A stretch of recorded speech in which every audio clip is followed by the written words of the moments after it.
begin and have already begun to look at proposals which were already quite advanced during previous work, because after really the period from 2009 to 2013, where we elected the Constitutional Council and talked about the new constitution in the parliament, there was also a constitutional committee founded in 2013 to talk about specific issues. Two of them actually who were voted on in the national referendum in 2012, natural resources and referendums. Then we also put on the agenda issues concerning transfer of power to international institutions and issues concerning the environment, which is obviously closely related to the national resources question.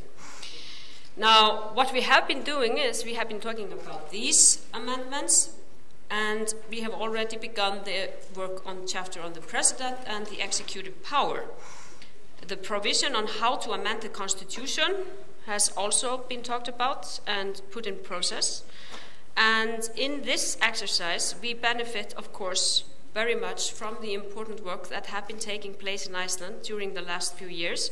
The proposal from the Constitutional Council from 2011, backed by the referendum in 2012, is a reference point for all continuing work. And now we are also, during this process, listing up really amendments in the new constitutional draft from the Constitutional Council and comparing it to the current constitution to see really where there are new amendments that are not part of the current constitution. So that's a thread through all our work. As stated in the memorandum, which forms the basis of the cooperation between all parties in Parliament, we emphasize the importance of involving the public in this process as much as possible, and this has a direct connection with the theme of this conference. So the minutes of the meetings, we emphasize transparency, so the minutes of the meetings of the party leaders are available online. We will make use of traditional channels, such as the public consultation web portal, which we opened earlier this year.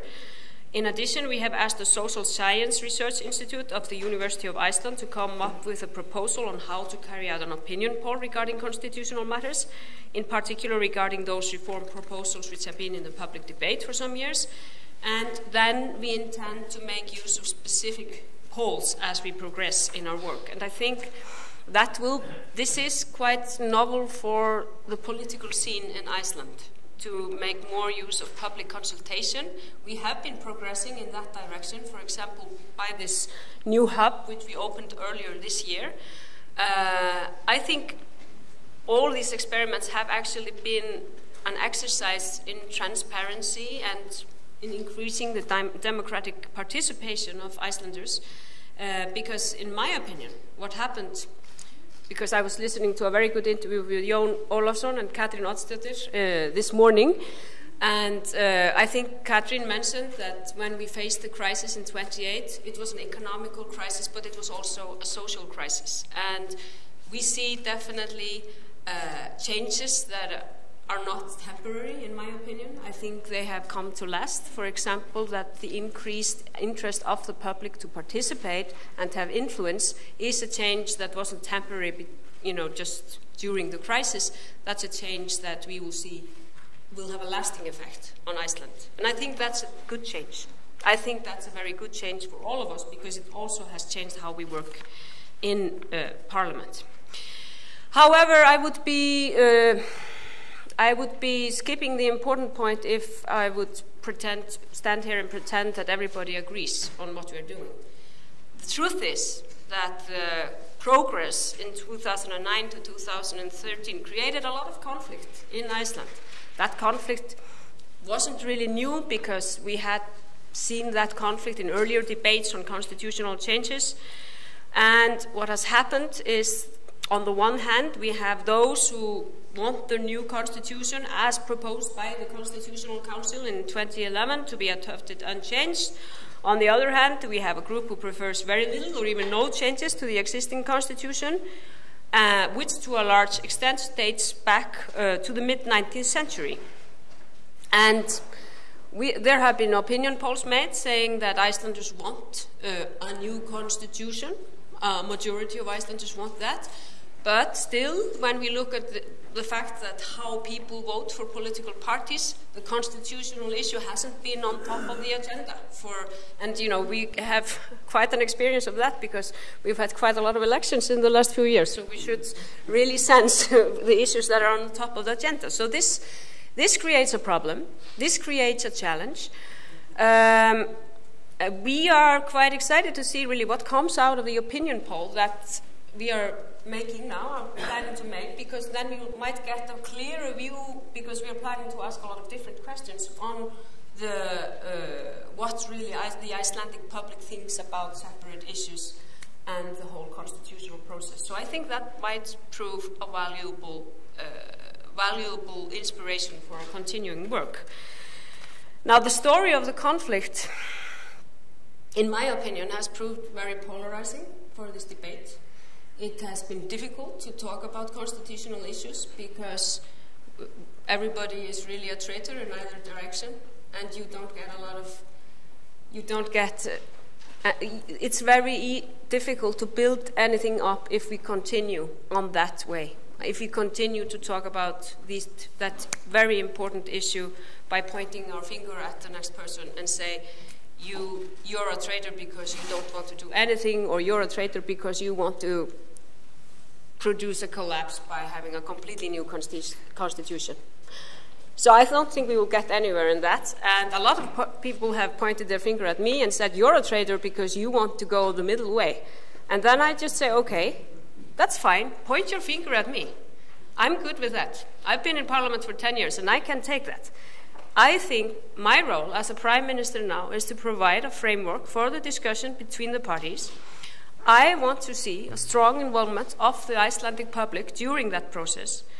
I want to seek support from the academic community in Iceland. And I think that was one of the things that was lacking during the process 2009 to 13, is that a lot of people from the academic community simply said, we're not going into that discussion. We're not going to participate in that discussion. And that was a problem. That was a problem. And I'm very determined to push for a progress in these issues during my term as Prime Minister.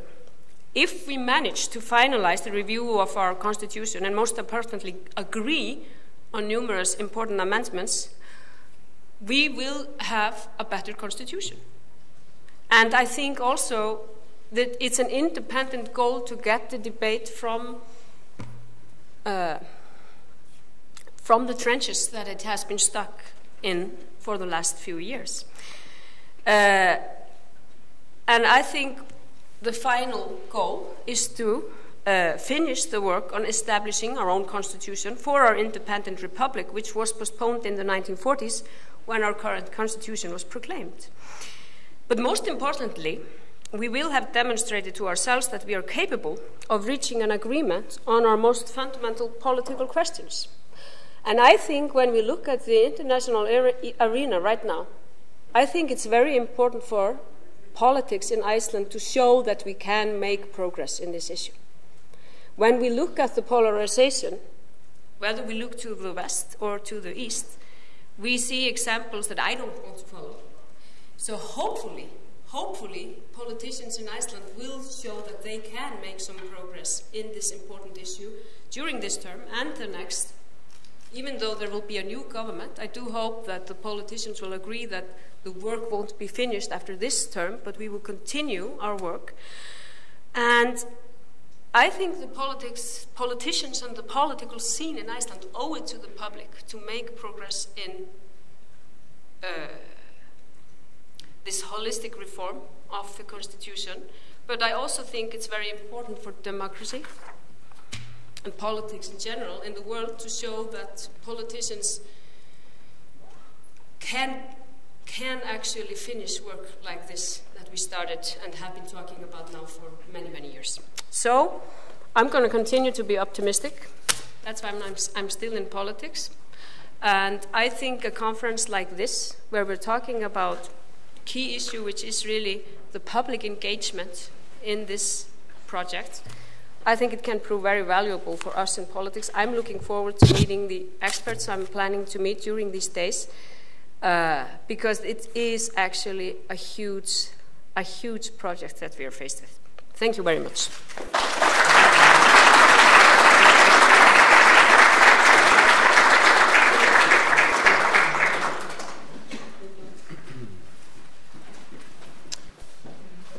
Thank you, Katrín.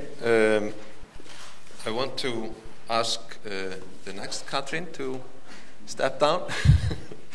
So now, as a kind of a short introduction to what we are going to be doing, Katrín Oddsdóttir and I are going to say a few words. Yes. Katrín, if you would begin, please. This is ridiculously badly prepared, first of all. I think I was going to just sort of go with the flow here, because a lot of the people in this room, they know the process quite well. And I see the title of the talk is A Brief History of the Crowdsourced Constitution, which I'm always happy to go through, because this is a beautiful process, and we're, of course, in the middle of the river, like my namey said. English needs a word like namey. We have it in Icelandic, nafna, which means that somebody shares your name, and it makes it sort of cozy to talk about them.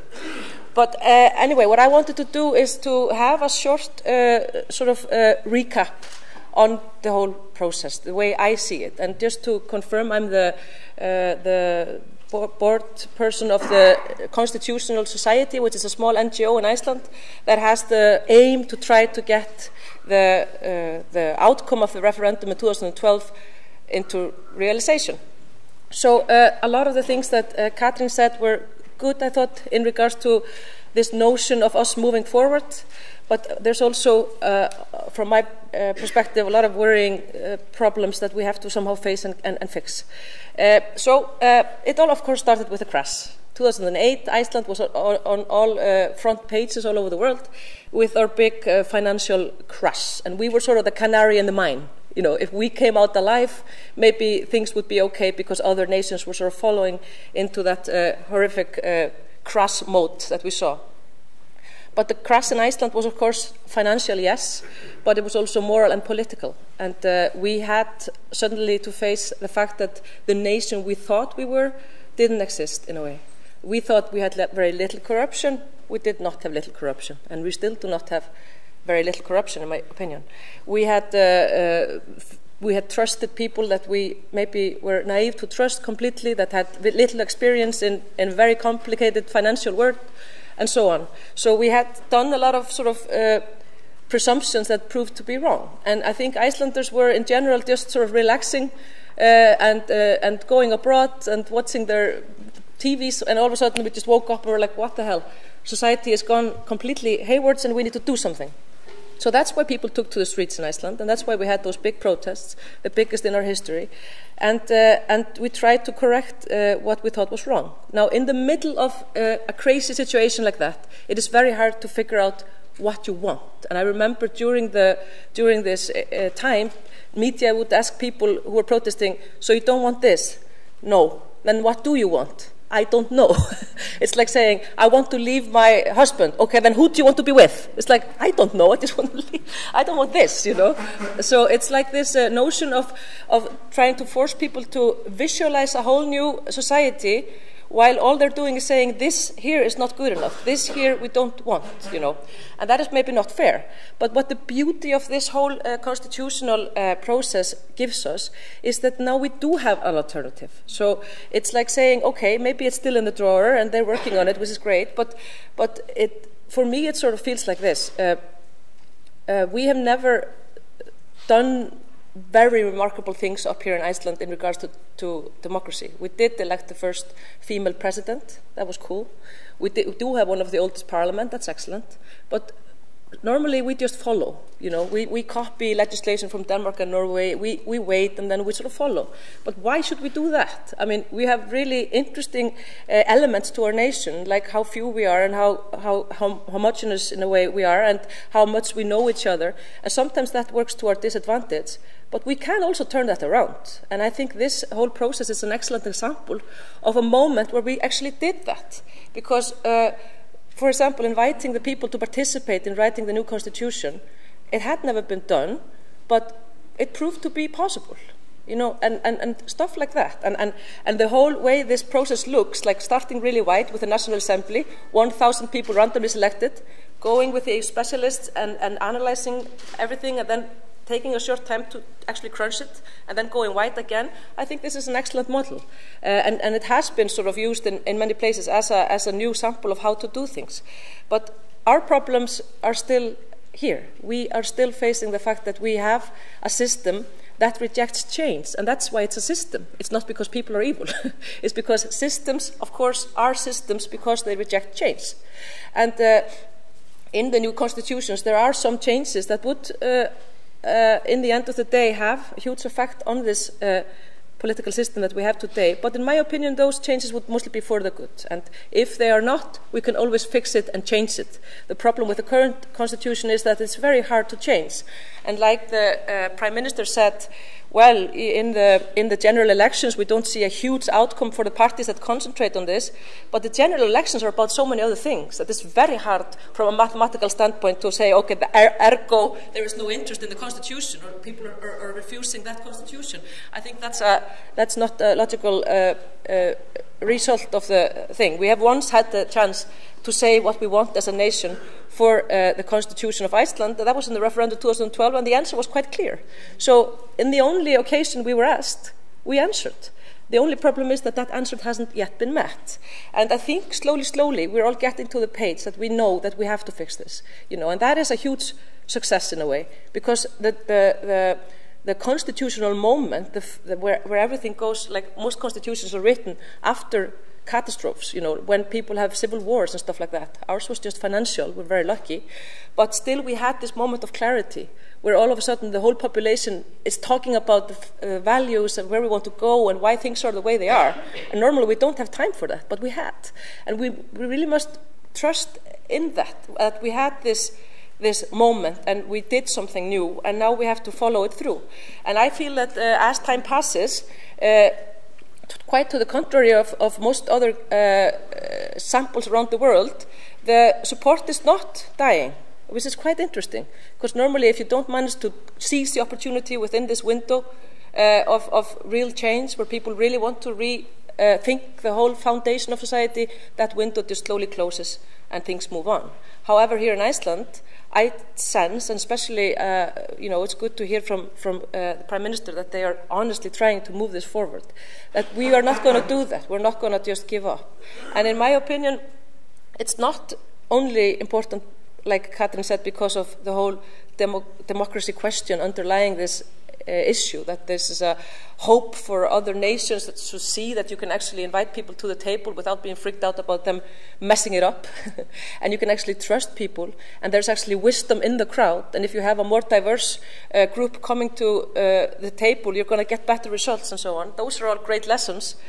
But for us, it's also just a lesson of self-identity. Are we a nation if we don't have our own constitution? Are we an independent nation? It's very strange and it's very rare that a nation actually gets independence and doesn't start by claiming its foundational law. Where and why do we want to go?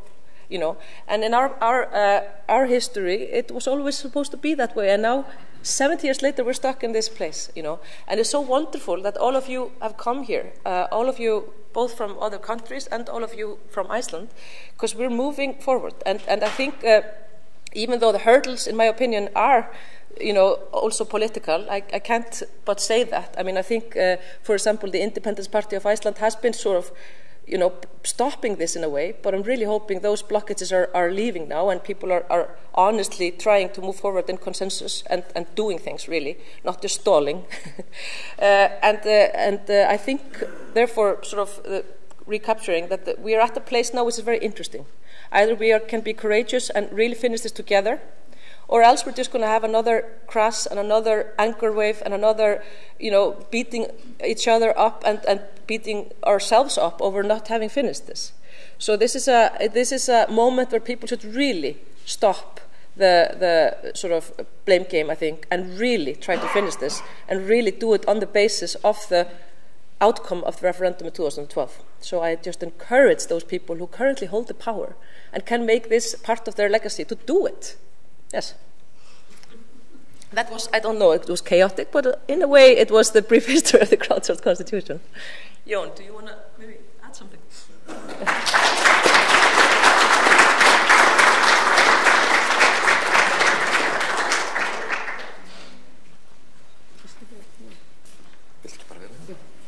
Thank you, Katrín.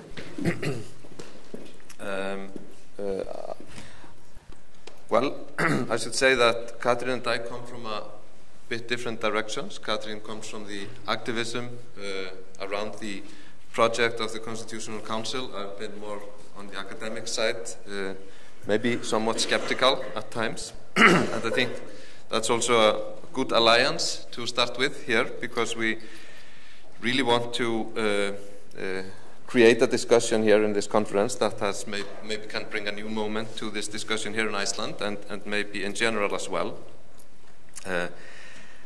I think in a representative democracy, it is no longer necessarily the task of representatives themselves to design the structure of authority. In contemporary democracies, the structure of authority, its logic and appearance is not fixed. It will necessarily be negotiated and renegotiated, and that's what we can do with a constitutional project. The vocabulary and interpretive methods are bound to change once the texts of authority are based on or created by not closed groups of specialists and members of elites, but by the public or through public engagement. In my view, there are two kinds of academics. The ones who have found the truth and are prepared and see the role as sharing this truth with other people. And then there are the ones who are still looking for the truth.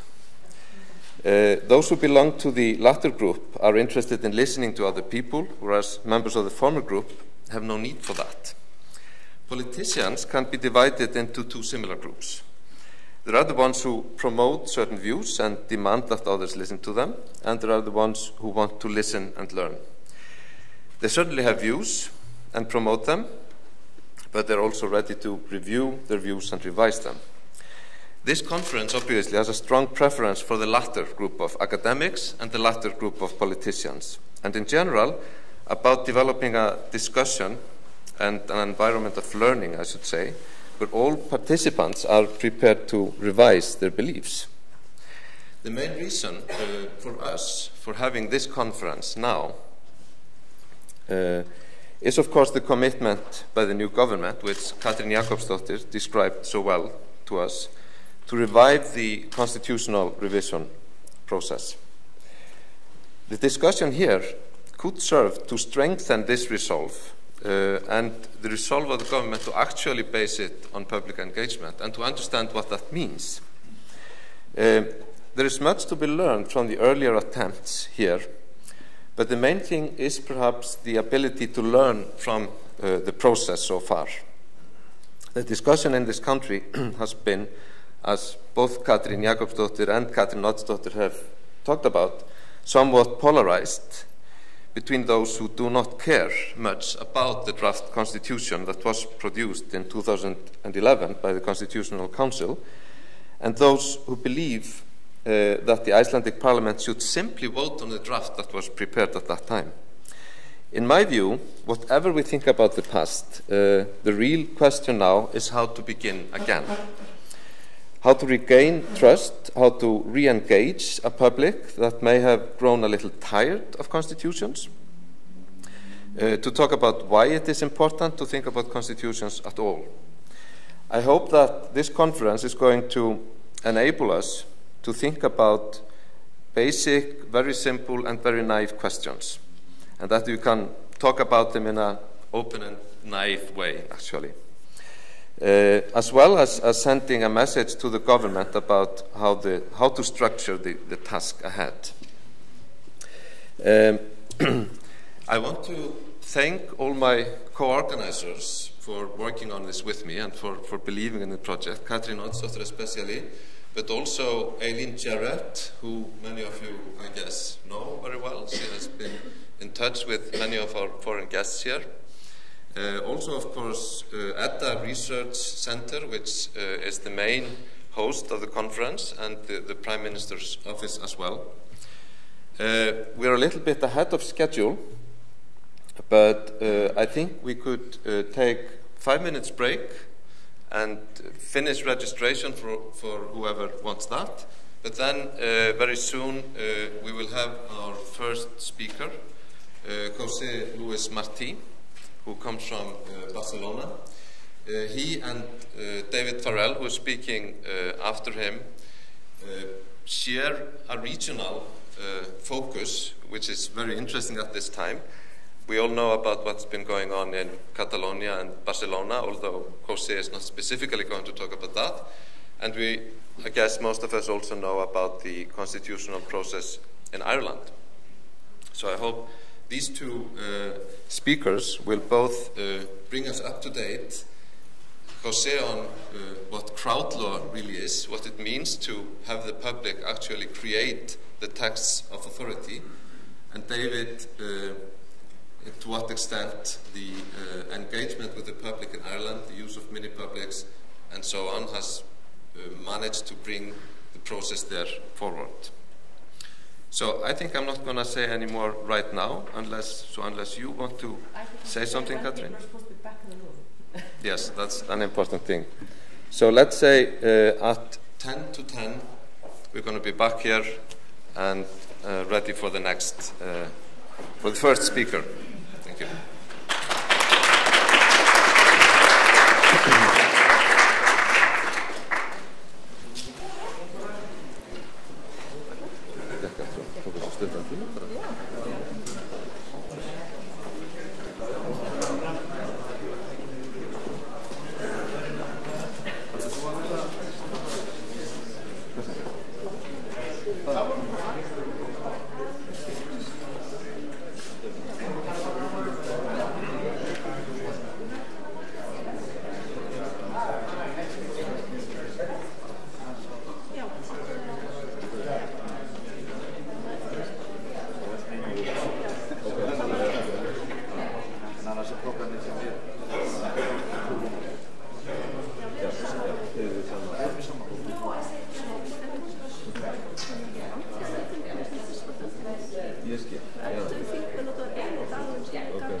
just spotted before this microphone's on, but it was crashing. Ah, okay. So, but in principle, they have. I think they're all one. They're one big file. Yeah, right. It's okay.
Yeah, it's right here. So Okay. we just Right.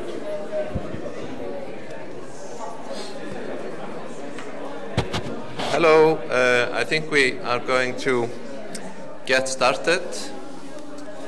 So, if everyone would please take a seat.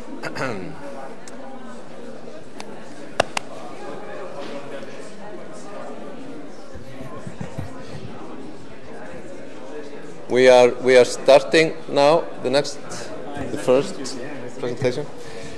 So our actually first speaker, I should say, is Jose Luis Martí. I'm not going to introduce you specifically, so you just maybe say whatever needs to be said about you. There are two things I want to tell you before Jose starts. First of all, there appears to have been come up an emergency situation because of lack of coffee. There will be some coffee available over here in a moment, but we will not make any breaks. So if you really need to have coffee, you can, get out and get a cup later on. The second thing is the internet access. We do have an internet access in this room, but I think we will simply post it on the Facebook event page, right? So everybody will be able to get it from there. So, Jose, please. Thank you. Thank you very much. Good morning to everyone. It's a pleasure to be here. My name is Jose Luis Martí, and I come from Barcelona, from Pompeu Fabra University. I teach in the law school. What I do is mostly democratic theory. That's my field. I happen to be vice rector of innovation right now, but basically I've been studying different processes of participatory and deliberative democracy for all my life. That's what I've been doing. And today I would like to share with you some of my concerns, some of my ideas about how I think we should reconceptualize the idea of constitution making. So more than 200 years after the first experiences of modern constitutionalism, by the end of the 18th century, I think that the time come up to reconceptualize, discuss, review the way in which we make decisions about our constitutions, and innovate and experiment about all this. So the idea I want to present, I call it crowd constitution making. This connects with a concept I will explain briefly later on, which is the concept of crowd law. You will hear more about crowd law later on because Beth Nobeck, who is probably the mother of this idea of crowd law, will explain it on herself later on this morning or today. But in any case, this idea of crowd constitution making should sound quite familiar to all of you because, of course, it connects strongly with this idea of crowdsourced constitution that Iceland has been innovating. So first of all, I think Iceland, it's not a surprise if I tell you that Iceland has been leading the way. Katrin Oddsdottir was, I think, too modest when she said that you always follow what others do, right? well, she mentioned, that you had the first prime minister, women prime minister, and also that you had the oldest parliament. It's not too bad, right? So you have two very remarkable events or facts in your past that were quite innovative and quite important on that time. But I think that what happened here in the years 2008, 2012, and 2013 is also quite remarkable. And I will start actually saying a few words about this.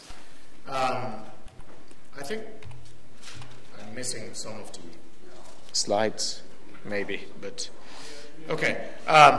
So I will go quickly here. I don't need to remind you what happened in 2008, the collapse of the financial and economic markets all around the world, and the outrage that many people had in many countries. You remember Iceland was the first country in which you could find protests that year. It was early in 2008. Many people were outraged. They took the streets. They went to protest in front of the parliament. And they couldn't believe what as Catherine expressed quite well, they couldn't believe what was going on. They had an enormous sense of outrage and indignation. They were totally disappointed with the political parties and with their government and with the political and representative institutions. That was not, actually, to be honest, that was not the first time in contemporary times in the recent years in which you can see a country protesting that massively and that aggressively.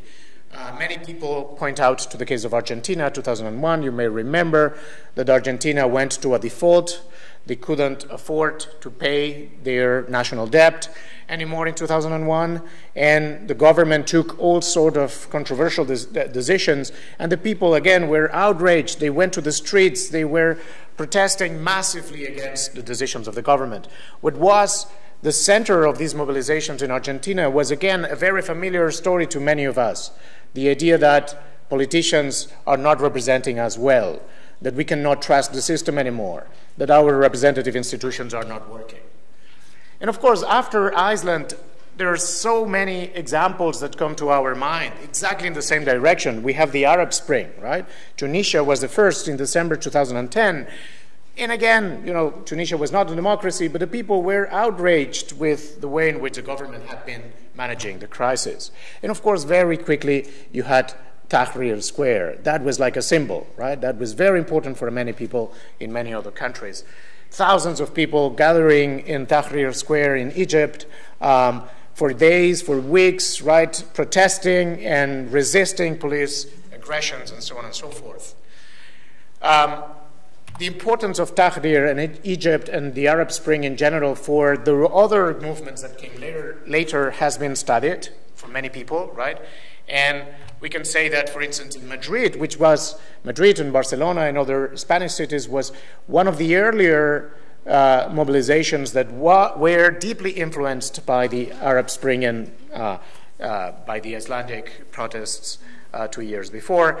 And again, what happened here, you can always find the same pattern, right? So massive mobilizations, people protesting, they don't feel represented. The central motto in these mobilizations in Spain was, they, referring to politicians, they do not represent us. That's Madrid, May 2011, the so-called 15M movement. 15M is 15 May 15th, also called the Indignados movement, right?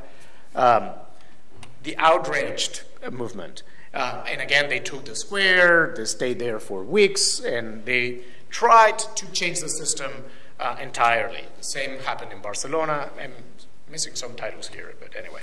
And the same could be seen later on Occupy Wall Street movement in many other cities in the States, the same year, 2011, or 2 years later in Turkey. Here, the mobilizations, the protests started around a particular decision made, an urban decision made about a park, the Gezi Park. And again, you see thousands of people mobilizing and protesting against the government. The same happened in Taiwan, 2014, with the students' movement. The Hong Kong, later on that year, the so-called umbrella revolution. The same pattern can be seen in Brazil, 2015 and 16. Again, thousands of people protesting against the impeachment of the president. And many other protests in the United States, just to name a few of them, protests against the way in which we are managing climate change, anti-Trump's protests, women protests, and many other mobilizations that are fueled by the same kind of concerns. But again, so my point is Iceland is spatial. And why so? Well, because you managed to do something that is really remarkable, really outstanding. Out of this outrage, out of this, in a way, aggressivity and, hi, Beth, and indignation and, disappointment, etc., out of all these negative attitudes and reactions, you managed to produce something that was looking ahead, that was constructive, that was positive, that was trying to rebuild social trust and was trying to build something new, right, a new system. And then spontaneously, or quite spontaneously, you organized these national assemblies, 2009, 2010, and finally you got into the process of electing the members of the Constitutional Assembly, then you fought with the Constitutional Court, finally the Parliament appointed the Constitutional Council. I will not go into the details here because you all know this story much better than I do. But that's very remarkable, right? So that was probably the first case in history, the first time in which a constitutional process, a constituent process was run so openly, spontaneously, and open to the collaboration and participation of the people. It was actually, we might claim, a bottom-up process. That was really remarkable. And I don't want to forget also this part. You also welcomed all sorts of suggestions, proposals, ideas, etc. through Facebook. And you gathered thousands of comments and proposals. Many people complain about the quality of these proposals or how they were managed. It doesn't matter. You were experimenting on that. That was the first time that someone was doing this, and I think this is to be welcomed. I think that's a very, very important thing. No matter how successful it was, I know, the end of the story was, for a while, was a little failure. But I think it's absolutely good news that you are restarting the process and reviewing, again, the constitutional amendment process. So I think we can fairly describe the Icelandic experiment as the first experiment in what I call crowd constitution making. It's not the only one, right? So it was the first, but it's not the only one. Later, there were other processes going on in different corners of the world. We will learn more about the Irish case in a minute. With the Constitutional Convention 2012-2014, there has been also a remarkable, not fully successful, but remarkable process going on in Chile, the Asamblea Constituyente from 2015. There has been a quite successful process in Mexico City, la Asamblea Constituyente de la Ciudad de México. There are many other processes that in one way or another got inspired by the Icelandic case. They look very differently. They didn't follow exactly the same path, but they got inspired by this idea of opening up constituent processes to the participation of the people. We might actually ask who's next, right? So I expect this list to grow and grow in the future. Some people talk about Catalonia.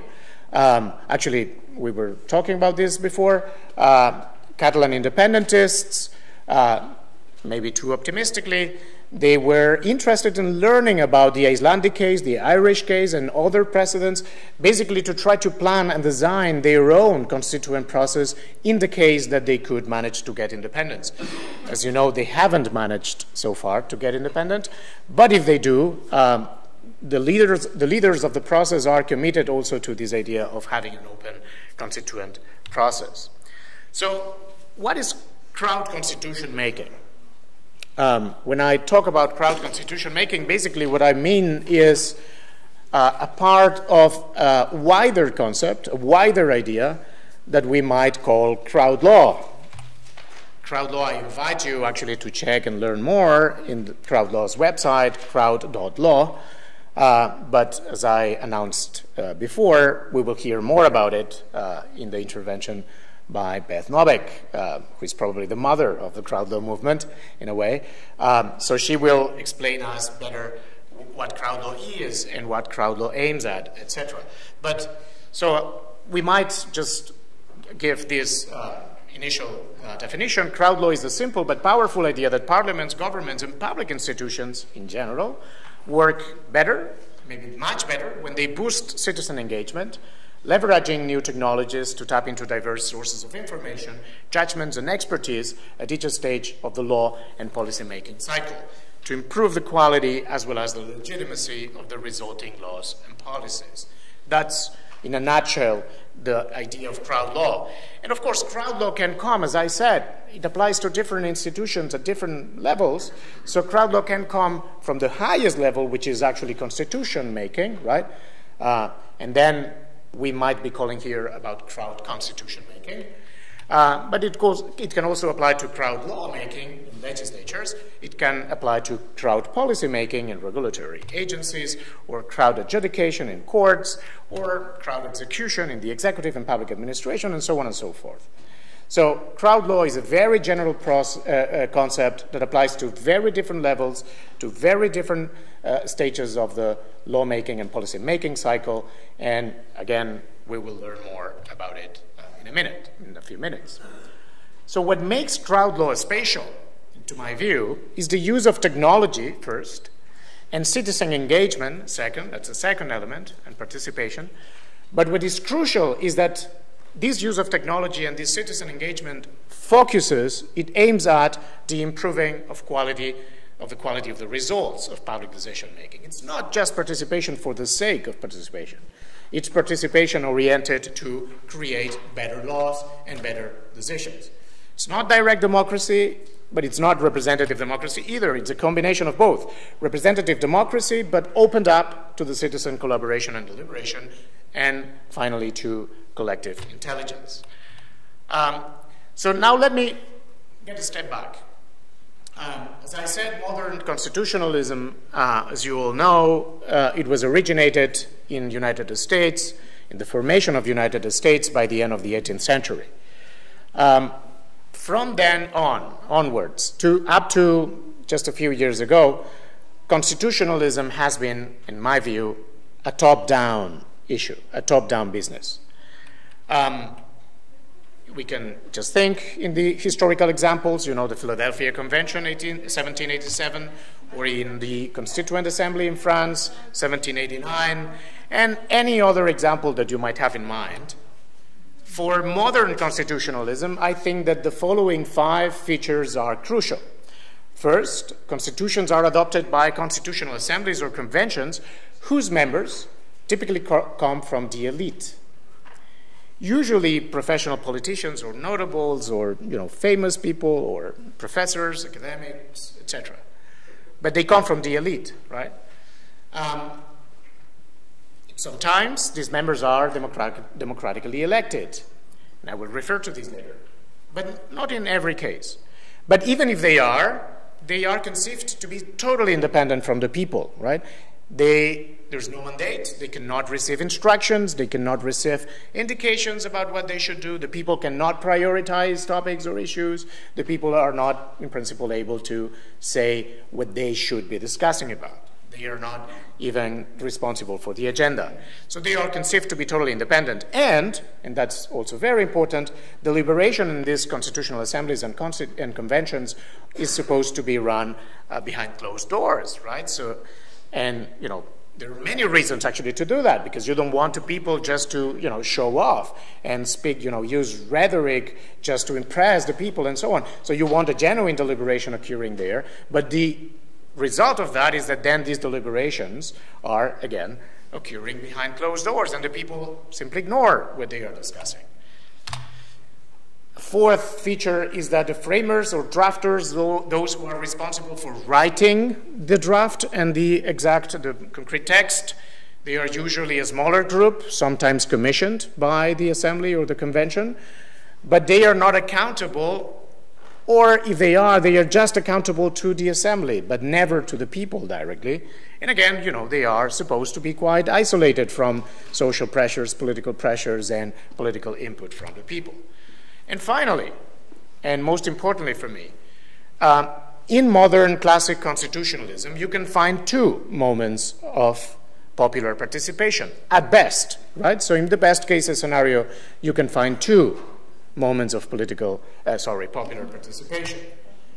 First, sometimes, you don't need to have them, actually. Many processes, you have none, right?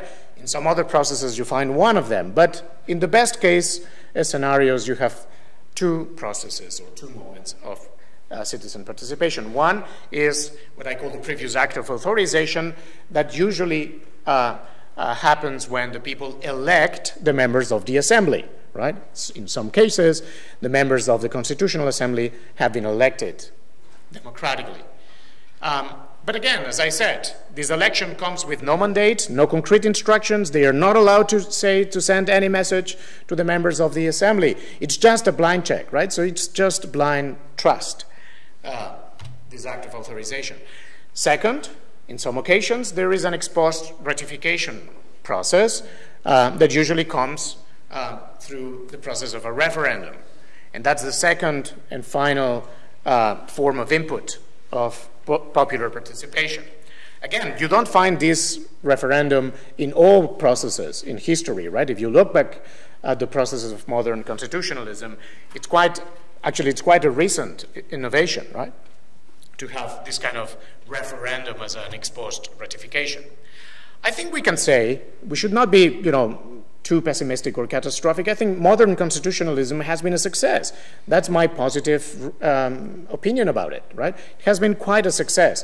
Modern constitutionalist standards, including these two moments of popular participation, have worked very well, I think, if we look back in history. But I think that today, the standards, the democratic standards that come with it, are too low, right? So I think that we are in the 21st century, and for the reasons I will immediately explain, I think that we should demand much more from our 21st century constitution-making processes. Let me focus concretely, and I will go quickly through it, but we can come back in the Q&A if you want. I see basically three problems in the modern constitutionalist idea. When we see it from today, right? Again, I think that historically it worked quite well and it was quite good. If I look at my own history in Spain, our constitution was passed and was approved by a referendum, was ratified in 1978. We had the two moments of popular participation that I previously mentioned, and I think that was quite enough for that time. All what I want to say is that this is not enough anymore, right? We need to make a step further. So first of all, the first problem, I think there is insufficient democratic control over the input to the process. That's what I call the blank check problem, right? So if you look at these two moments of popular participation, basically, as I said, in the best case scenario, what you have is that the people elect the members of the Constitutional Assembly. That's fine, But the problem is that no mandate is allowed, no concrete instructions, there's no previous deliberation because there's no point in deliberating anything since the people are not allowed to send any message, any instruction to the members of the assembly. So all what the people do here is just, again, blindly choose or select some representatives to make some decisions on their behalf, on their name, but without having any other possibility of giving any input. I think that is insufficient today. Second, what I call the black box problem. I think democratic control is also insufficient during the process, right? When the process is ongoing. I think typically these constituent processes, as I said, they run behind closed doors. They are not totally transparent. The members, the people who are participating in the process, they are not really accountable to the people. They are not explaining. They are not justifying what they are discussing. There are at least Catherine Oddsdottir and maybe some other member of the Constitutional Council in Iceland is present here. And I know you might be thinking, what you want? You want us to explain every day what we are talking? That would be probably a nightmare. And that's not what I'm advocating, of course. But I think we can make lots of improvement in the way in which these processes are run. Spatially, and that's a crucial part, to benefit from the input of the people, right? That's the main idea in the crowd law ideal that I will elaborate a little bit later. Finally, we have the all or nothing problem. When we come to this second part of popular participation in modern constitutionalism, in traditional constitutionalism, in the best case scenarios, when you have the people having the right to vote in a referendum to accept or reject, ratify or reject the constitutional draft, all what they have is just the possibility of having this all or nothing choice, right? Either they ratify the whole text or they reject it all the way through. I know that's not the way in which you run your referendum here. I think, again, that is an interesting innovation that you came with here in the process by, segregating several questions and allowing the people to have separate votes on each of these issues. I think that's absolutely interesting. But again, that's not the normal case. The normal case is that the people just vote yes or no, and that means that they cannot reject specific parts of the Constitution that maybe they are not fully happy with. And of course, they cannot rewrite or change the terms in which some of these clauses have been drawn. They cannot prioritize the different elements of the Constitution, etc., etc. So I think these ratification processes, the traditional ones, are again insufficient for the standards of democracy in the 21st century. Opposed to this modern, classic, traditional idea of constitution making, which is, as I tried to explain, a top-down idea, I think we can rely more and more on new ways to approach this business. And one of them, one of the most promising, is what we call crowd constitution making, which is rather a bottom-up or maybe mixed constitutionalism. It's not exactly bottom-up. I think that the Icelandic case was a rather bottom-up process with, good features and maybe not so good features, but crowd law or crowd constitution making is more interested about mixing up different elements and combining different elements. Some of them certainly need to be much more bottom-up. Okay, I find, again, some slides are missing, but I find basically two reasons why we should move from traditional constitutionalism to what I call crowd constitution making. First, we have a strong reason of legitimacy. Constitutions cannot be seen as top-down impositions anymore. I think that is what draws from the basic, fundamental democratic principle that all those affected by a public decision should have an equal say in the decision-making process. Many people might attempt to say that classic constitutionalism, in a way, was compatible with this democratic principle. At the very least, the people could have a say, at least in some cases, in those in which there was a ratification process with a referendum, they could have an equal say in voting in that referendum. But again, I think today that is not enough. I think that we should make huge improvement, huge progress in the way in which we understand this idea of having an equal say. I think the people need more effective means of control. As I said, I see fundamental failures in this idea that the people should have the ultimate control over the system and over the decisions that apply to them.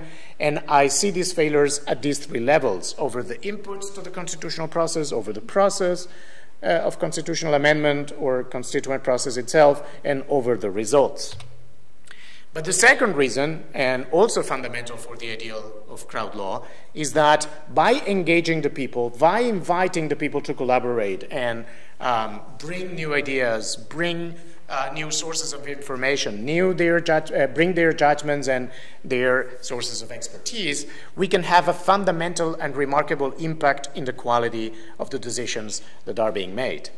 I think that we now much more, we don't know everything, but we know much more about how collective intelligence works. And I think that this idea of crowd constitution making is fundamentally connected, fundamentally grounded on these mechanisms of collective intelligence. The decisions that we have to make today together, starting with the constitutional decisions, will be much better if we design the processes of constitutional review in a way that is open to this popular participation. You should have a title here. I'm missing some titles in the slides. I'm sorry about this. So this image was meant to represent the idea of collective intelligence. And as I was saying, we know much more today about how it works. We are identifying the exact processes by which collective intelligence can bring better results. There's a lot of things that we need to learn more. So we are actually at an early stage in our understanding of how it works, but we have made fundamental progress in the very last years. So the underlying intuition here is that when we design these processes correctly, in the right conditions, we can, as I said, bring better decisions, better quality in the decisions we make together. This is based on something that I will not elaborate here. Let me just mention it quickly, but this is based on what I take to be 3 cognitive powers of big groups. The power of aggregation that works on itself separately from the other 2. The power of deliberation, which is crucial, right? So whenever we talk about inviting people to participate and engage in public decision making, the way to do it is basically by designing a process of genuine deliberation. That's absolutely crucial. And the power of adaptation. As I said, I will not elaborate on this. Okay. What is supposed to be here is the idea that what is new in this approach, in this way to approach things, is not only the idea of collective intelligence and the conviction that we can make better decisions, as I said, if we use these kind of processes, but also that we can use the new technologies in our help. And here, again, we are making huge progress, right? So the new technologies in different levels.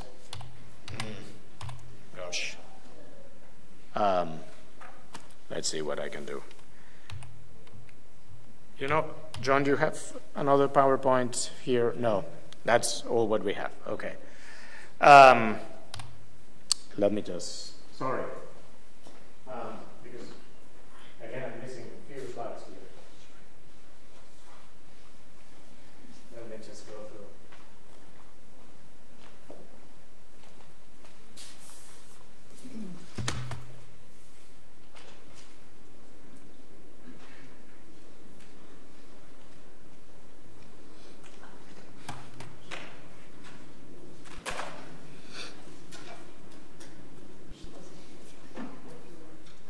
No, I have it here. Thank you.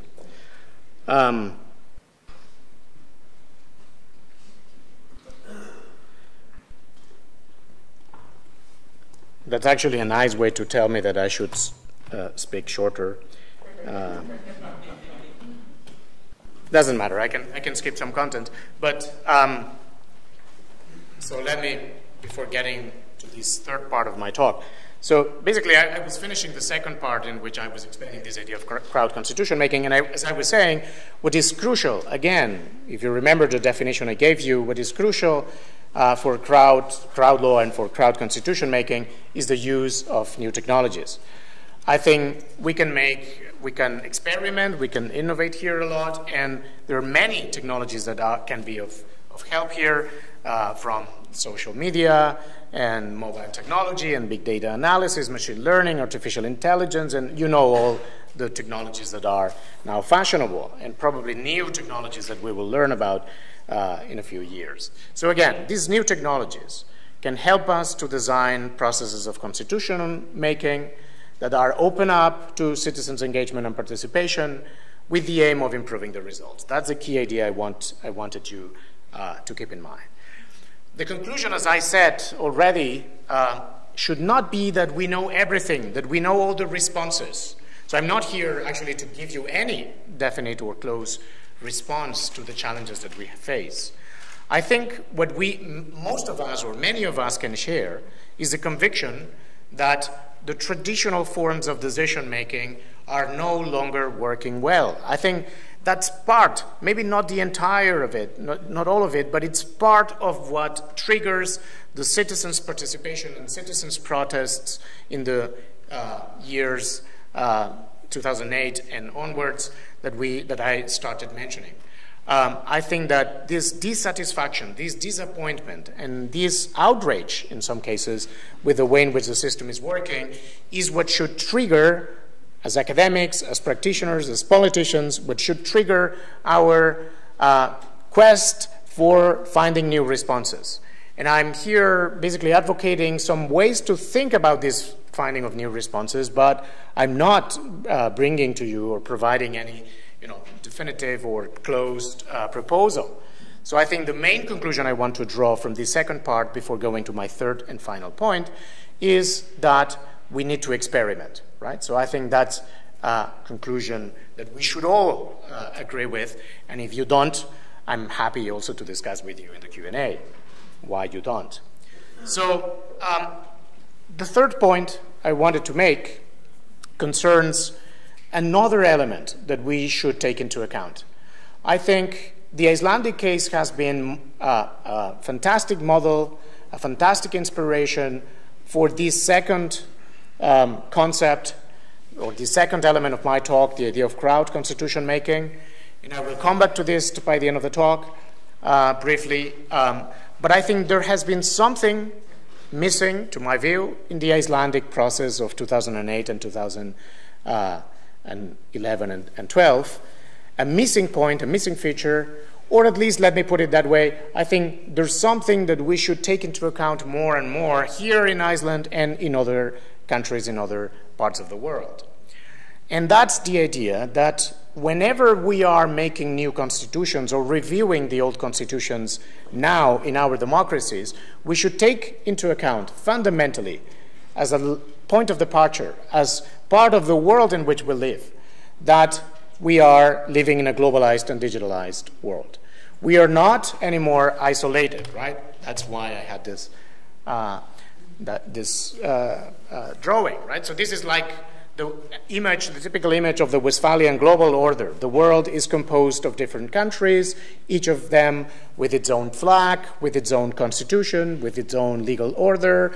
They may collaborate with each other, or they may fight with each other, but each of them is sovereign, right? So that's the main principle for the Westphalian global order that has characterized our political world for 2 centuries.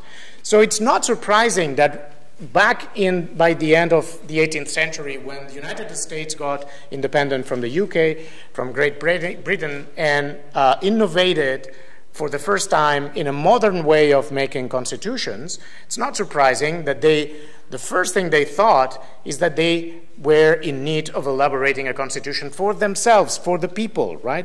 We the people. By we the people, what they meant is we the Americans or the citizens of the United States who are now independent and need to make decisions on our own, for our own, right? Democracy, the government of the people, for the people, and by the people. This pretty much fits with this image of the world, right? So we have discrete, separated, relatively isolated, or at least independent, on a formal basis, countries, each of them with its own flag. You know, the world as a mere aggregation of countries.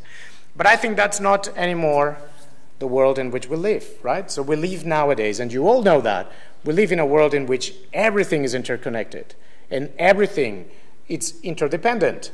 So when one country makes a decision, let's say an economic decision, we all know, especially if it's United States or China or one of the big countries, we all know that that has immediate effects on the rest of the world.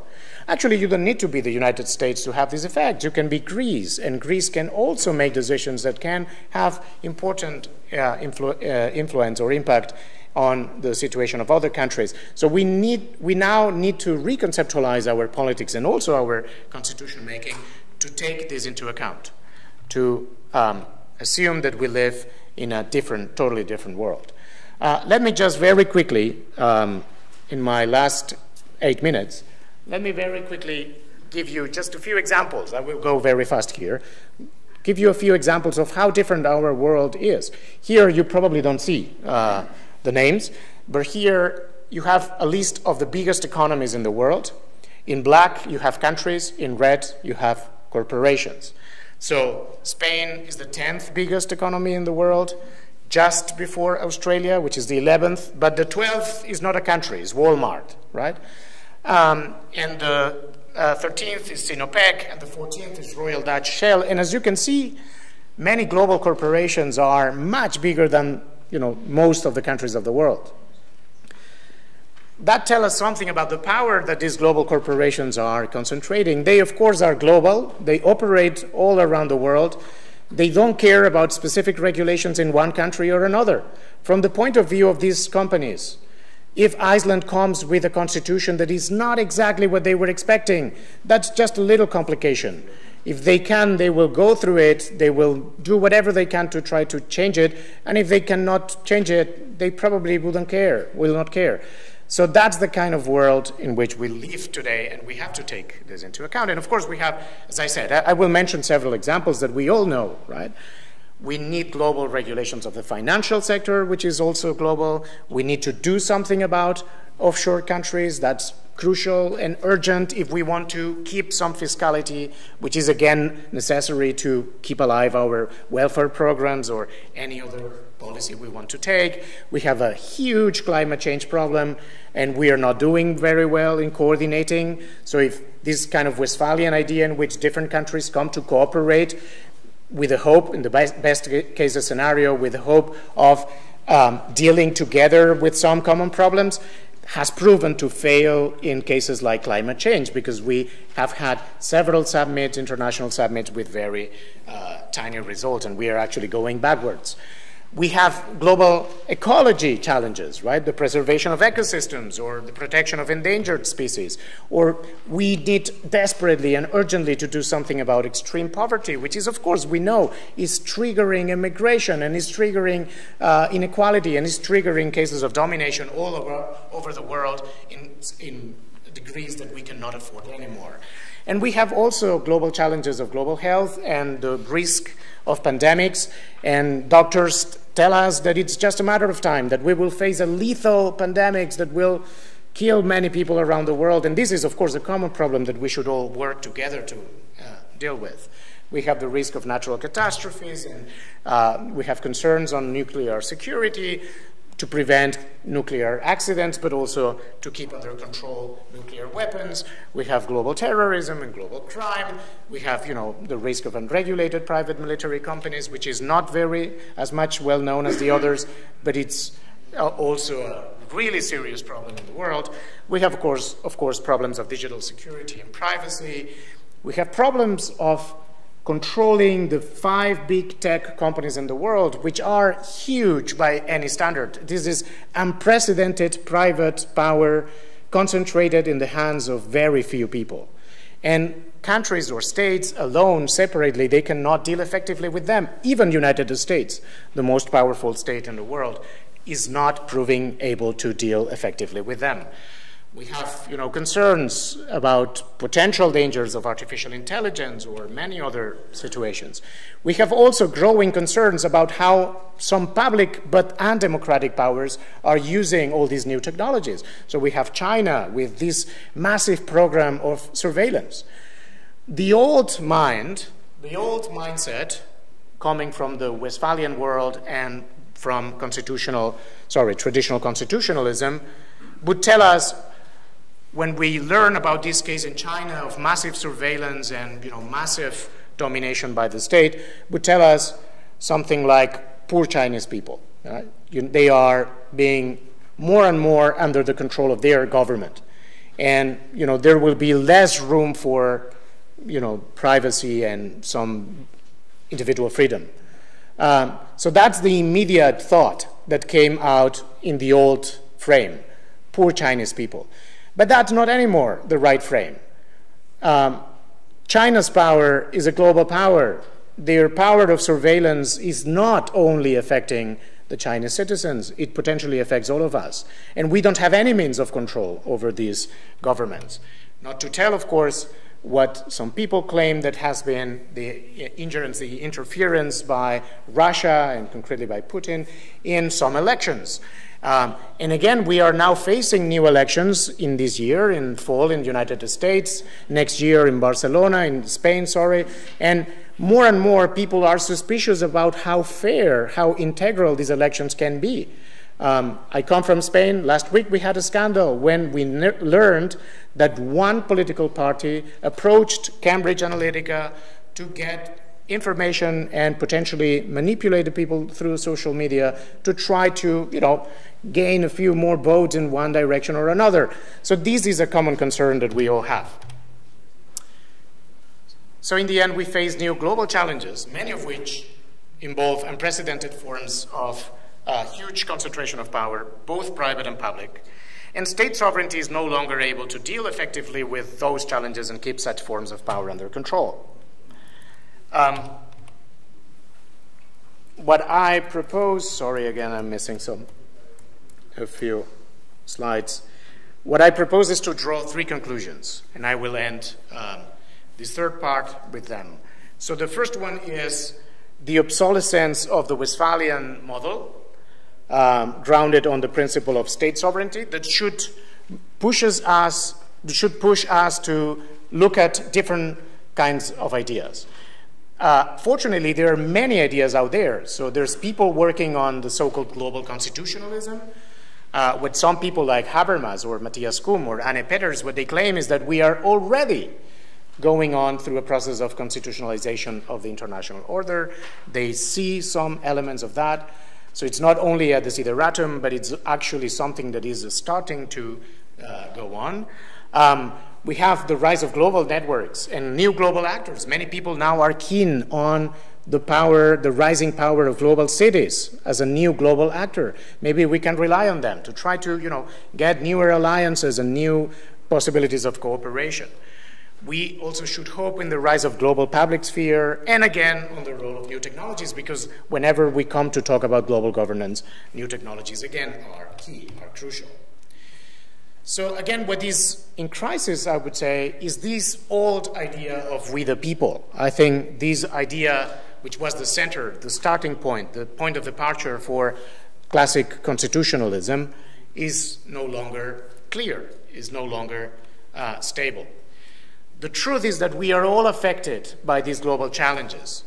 And according to the democratic principle that I previously mentioned before, we should all have an equal say in the process of public decision-making about what to do regarding such challenges.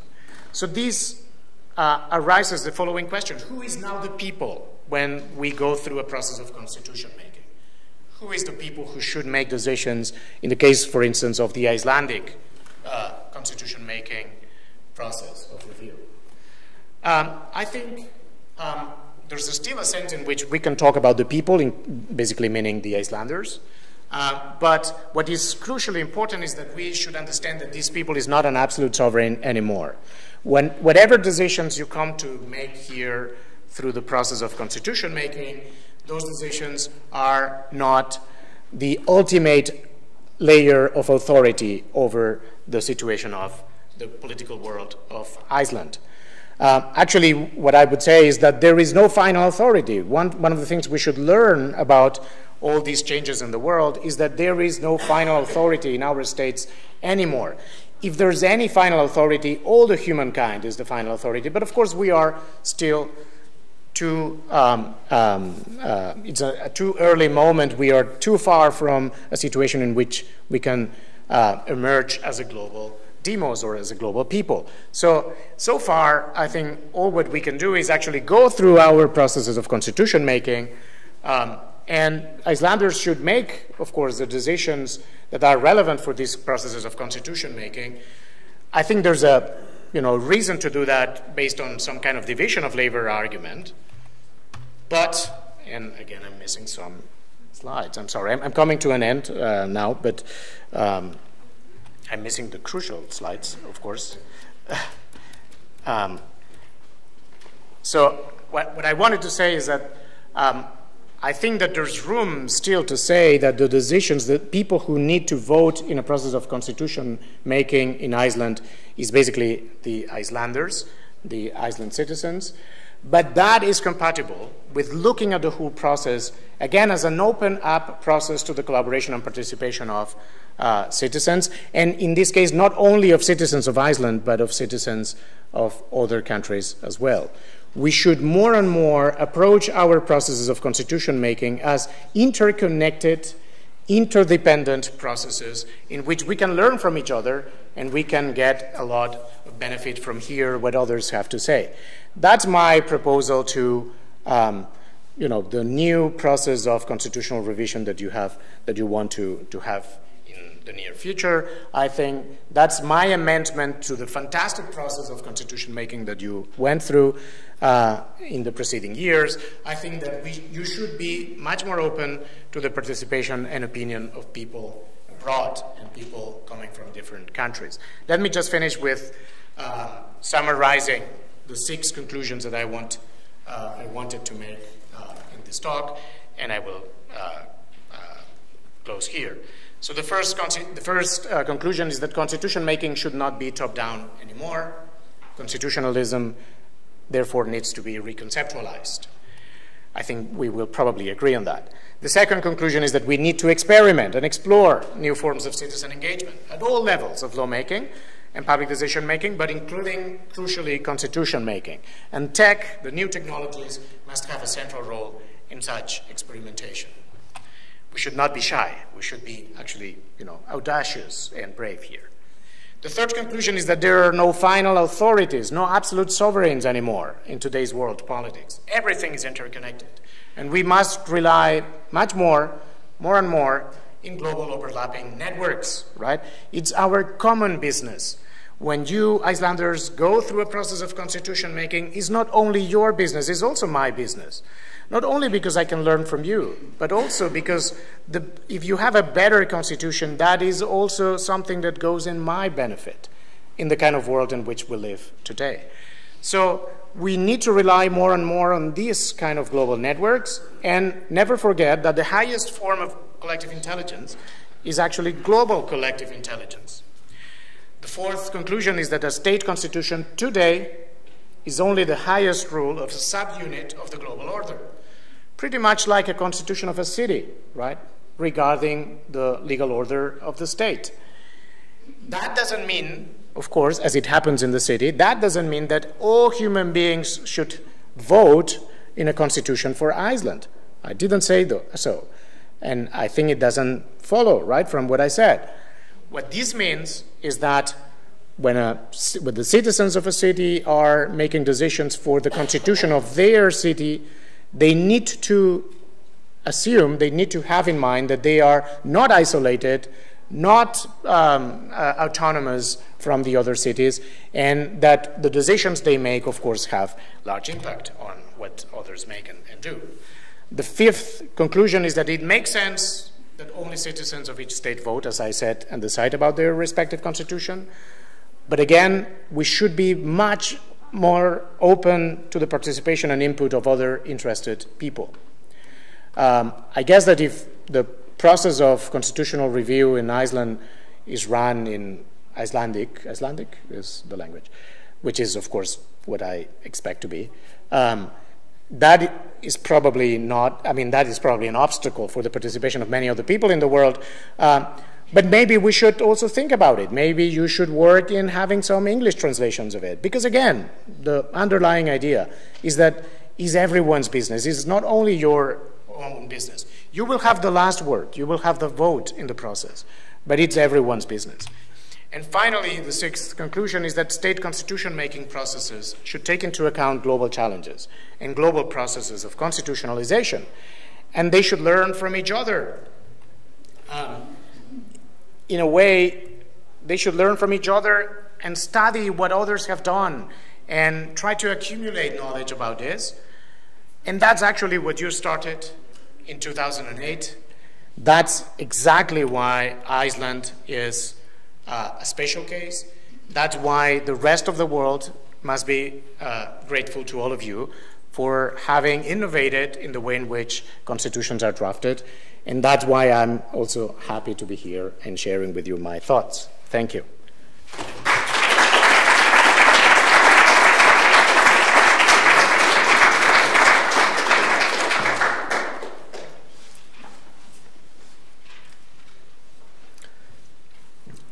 Thank you, Kote. And of course, we will now conduct a formal investigation into who made your crucial slides disappear. But we have some time for questions. Since we are streaming this, it's very important that you speak into the microphone, so I'll just run a bit there. And please say your name as well. Thank you very much for your presentation. My name is Josh Gellers. I'm from the University of North Florida in the United States. I'd have to ask, maybe push back a little bit on the aspect of quality control. In particular, not the cognitive power of communities, but the cognitive power of individuals. We have recently witnessed the election of a reality television star in the United States and the Brexit vote in the United Kingdom, and those were instances in which the collective wisdom led to results that left many people in those countries and in the world very upset. And so I'm wondering from your perspective, how can we control the quality of the messages that are part of the deliberative democratic process in a world in which fake news and propaganda run rampant and people make decisions based on things that they read and see? So thank you for the question. I think, so let me split the response in two parts. So first, I think the traditional response to that concern should be, deliberation. That's the key, right? So if you want the people to get more informed and to have better judgments, what you need to promote is quality processes of public deliberation, right? You need the people to confront their views, the people to check what each other is saying, and so on and so forth. That's, sort of the traditional response to that concern. But you mentioned something else. You mentioned, the fake news and the impact of social media and all these the impact of new technologies in the end. And I think, so regarding this, what I would say is I'm as much concerned as you are about this, but I think that we should all learn about how to do it better, right? So these new technologies come with huge potential, with huge promises of making a large contribution to the quality of decision making. But of course, they also have dangers, and we are also seeing some of these dangers so far. So the thing here, the common challenge we all have is that we have to learn about how to do it better. I definitely agree with some of the concerns you have. Let me add also this. I see this kind of, concerns or anxieties as a half full, half empty glass, right? It's true, the Trump election, the Brexit decision, all these examples look like, terrible decisions. But so the first thing we have to say, and I want you to understand exactly what I mean, right? So don't get me wrong, is that many people who voted for Trump and many people who voted for Brexit, so when you have 52% of the Brits voting for Brexit, it's not that these 52% of the Brits are just crazy people, totally ignorant people who know nothing about politics, people who should be excluded even from voting. That's not, the right description. So we all know that everything is much more complex, and but what was going on that choice on that election was, rather complex. Many people who felt disappointed about the EU, maybe with good reasons, right? Maybe they bet for the wrong alternative, but it's not so easy. It's not self-evident what is the right alternative here. And again, don't get me wrong. I think that was not the right decision. That's my view. But in any case, when you have 52% of the people voting for something, we should hear more about what they have to say. So I think we need to get a big picture here. I think that's very important. So if you compare with the origins of modern constitutionalism, when most people they were illiterate, they could even read the newspapers, right? And of course, they didn't have any kind of formal education or very, very basic education. So if you compare with those times, I think that we have, a much better informed citizenship, much more, a citizenship much more committed with the common good and having common concerns. That's what I see, right, when I observe the reality. And I know all the literature about the ignorance of voters and so on. I think still that if we compare with where we come from, I think that we are, in a better situation. Far from perfect. We have a lot of things to do. And I share all the concerns, all the anxieties. We need to do better in terms of, reducing these risks. But that's not, or what I want to say is that's not a reason to step backwards and, disempower the citizens again. Because we know where that other path goes, right?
Sure.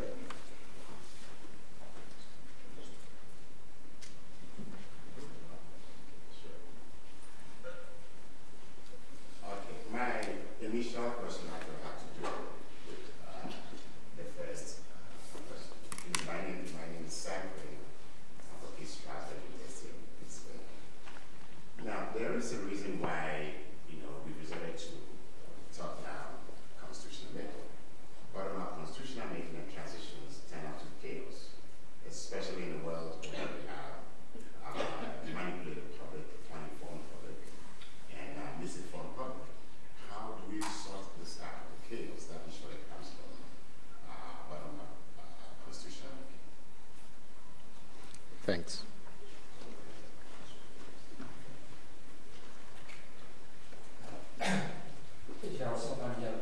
Anglo-American University, Prague.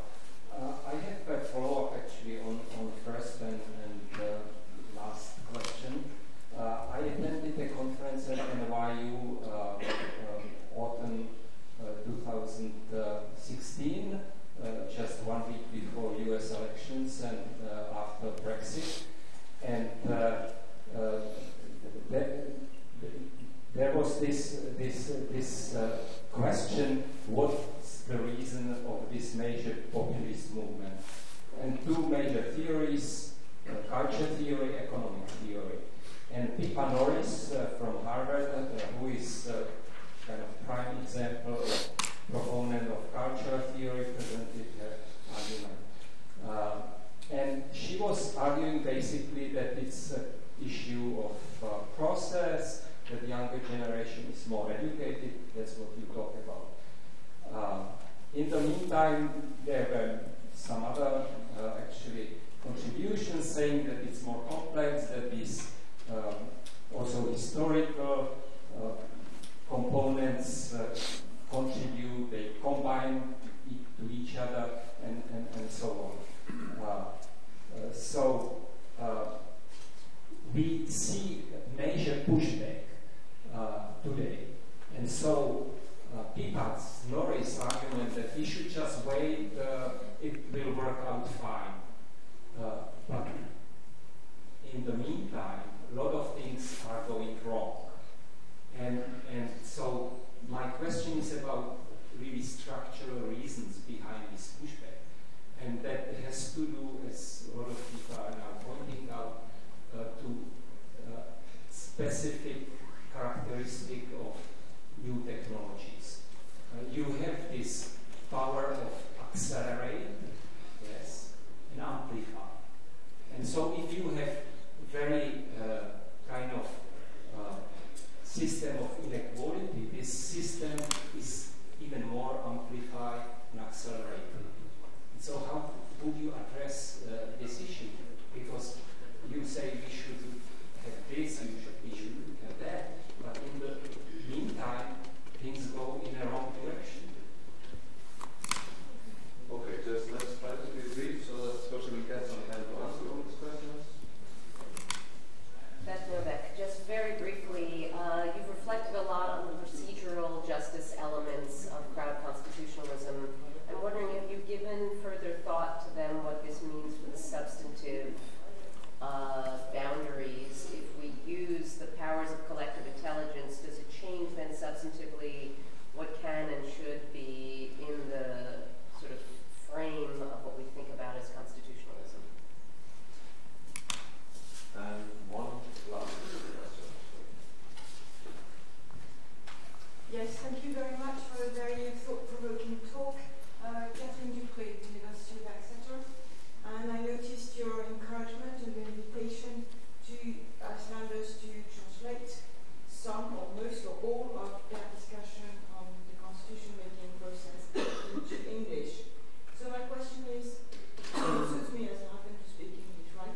But my question is, why not French, why not Chinese, why not Arabic, or why not Russian? Thank you.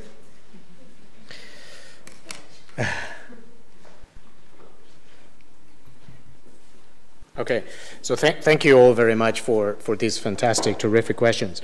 So let me start with the final one. So hopefully technologies will provide us a means to translate decently what we say rather automatically in just a short period of time, right? So this will not be an issue anymore. That's my hope.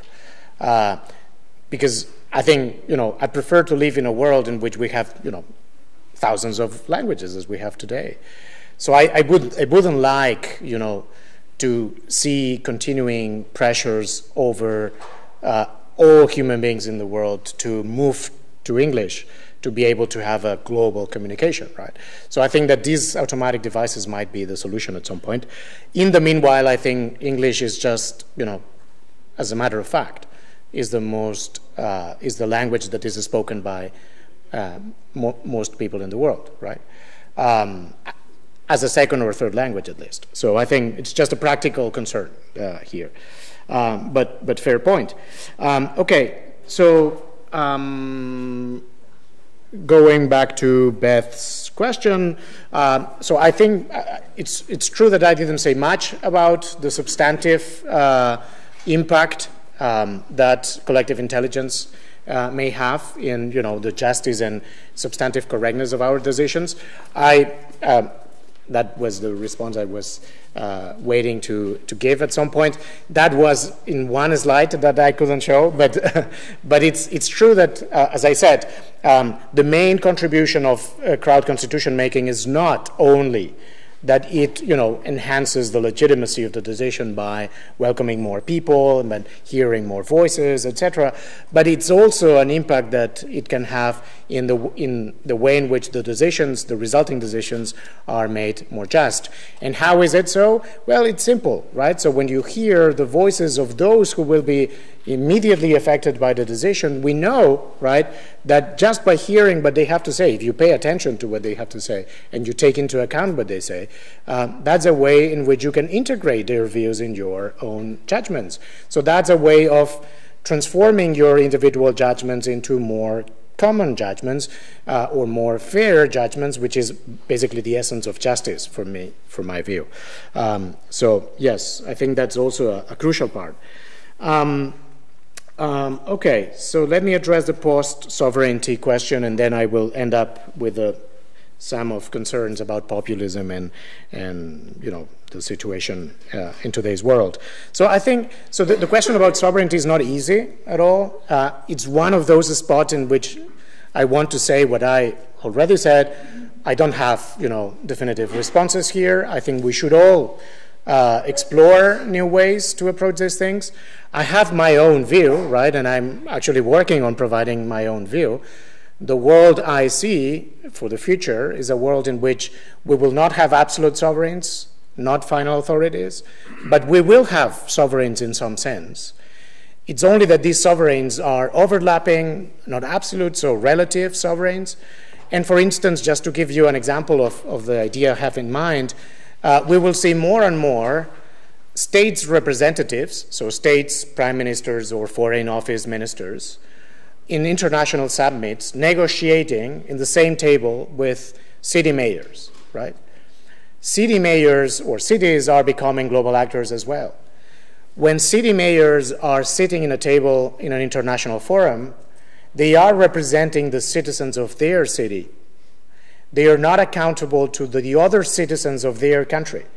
The traditional understanding, the Westphalian world, was one in which we have absolute sovereigns. Each state is its own sovereign.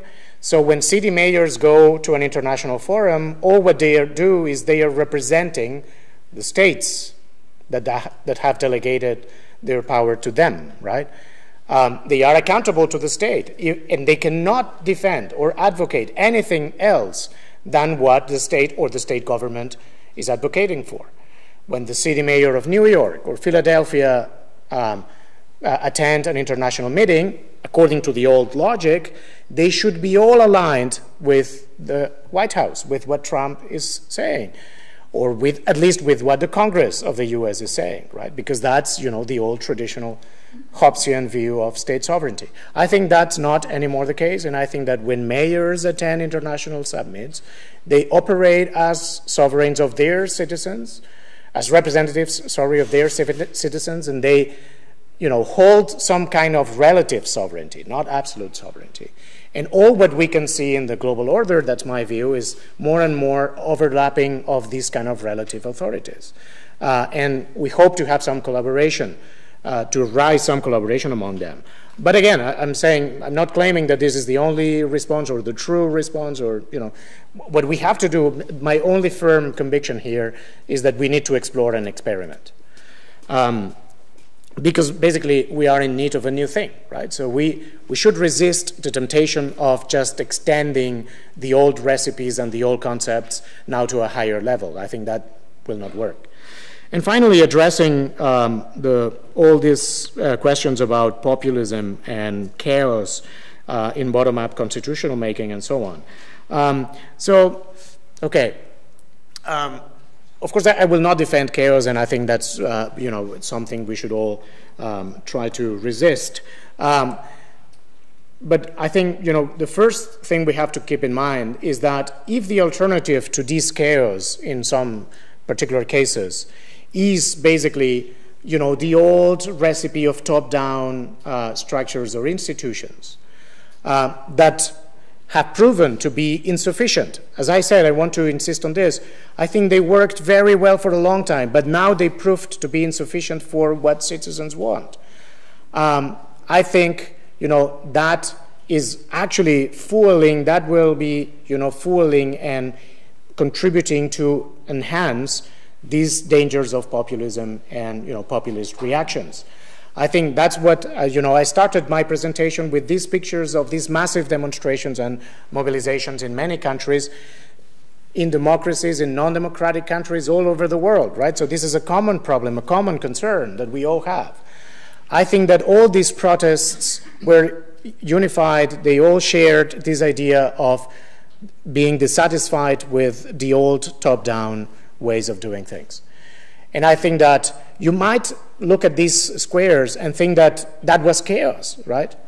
I think it was not, and I think it was, as I said, I think the Icelandic case was very, very special in showing us that from that outrage and from those protests, you can actually try to provide something very decent, more than decent, quite good, very good, right? So if I look at the Constitution, at the draft of the Constitution provided by the Constitutional Council here in Iceland, I don't see any difference in quality or in justice or in correctness with any other draft provided by any top-down system. So I think these should show us that there's a way to do it. Again, all what I can say is we should all experiment, and maybe the recipes that work in some place do not necessarily work in other places. I totally agree with that. We need to pay attention to the specific circumstances of every place. But that should be made compatible with the idea that we should all experiment and learn from each other. Because in the end, and that's the main message, we are all in the same boat, right? So it's our common business what is going on here. So finally, regarding this, whether populism is a structural or not, or it's just a cultural thing, I don't, have a clear, definitive response here. I tend to sympathize with Pippa Norris and Ron Inglehart's approach here. But in any case, so you said, okay, they are optimistic in the long run, but what we do in the meanwhile, they can get many, wrong decisions, and we are facing terrible, consequences or impact of those decisions. And I agree, but the thing, again, I think we have to keep in mind the big picture, right? That's why I wanted to make reference to 1787 and 1789. So I'm not saying we are in a rosy moment in the world. So we all see many sources of concern. But I think in the big picture and in the long run, I think we should keep to be optimistic. That doesn't mean that we should do nothing regarding those populist movement, right? So these, we should actually fight very hard to them, because populism is actually the opposite or the enemy of participatory democracy. We should never conflate that. So I think that many advocates of the old-styled, old-fashioned representative democracy, they want to convince us that populism and participatory democracy are both the same thing. And they are not. They are actually the opposite thing. And that's why it's very important to put all the emphasis in the quality of the process, the quality of the deliberation, the quality of the information that we share with others, and so on and so forth. I'm repeating myself. I'm not, again providing definite solutions, but I did my best, in any case, to try to push in this direction of reconceptualizing constitution making in the 21st century. Thank you.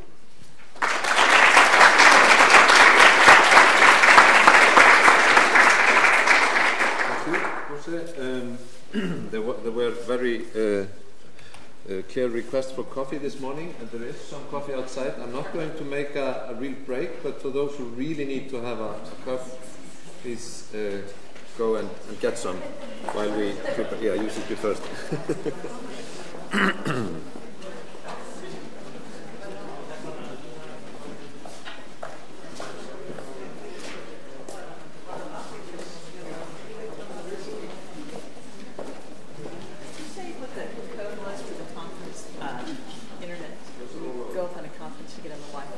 Yeah, well, actually I should put it, I'm going to just make a new slide. You said it was on Facebook, but then I was like, I can't get on Facebook. Yeah, you need the phone for that, I guess, yeah.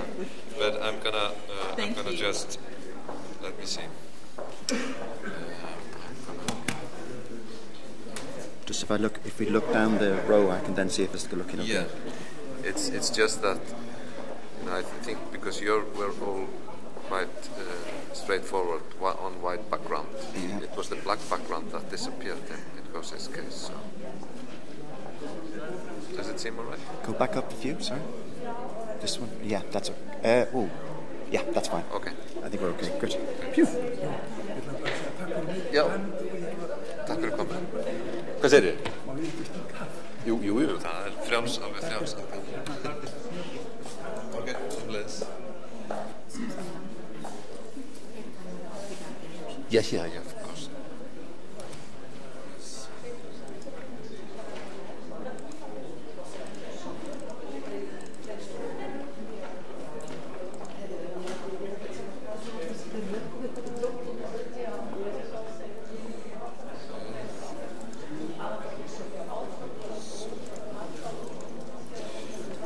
So I'm gonna just write quickly. Ertu farin? Já, ég þurfa bara. Ég sá ekki bílinn í fljótt. Hann hérna megin, fer til vinstri. Þetta tækni? Já, ég sá átt, hann stendur þar. Ok, þú sá ekki? Já, þú sér það ef þú kíkir þar. Varstu búin að segja hvað ég ætti að kaupa þetta?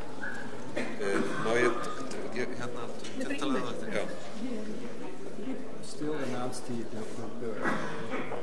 login for the website. Yes. You need internet to go to Facebook. Well, I thought people might use the phones for the Facebook site, but I'm gonna write it here. I'm finding here the hashtag. No, the internet keyword. But EduRoam is working very well here. Yeah, but not everybody has that. So 329 33 803. Okay. This is the keyword. This is for conference. The link is called. Yeah. if you want to log into get an internet connection, you choose conference and then this keyword.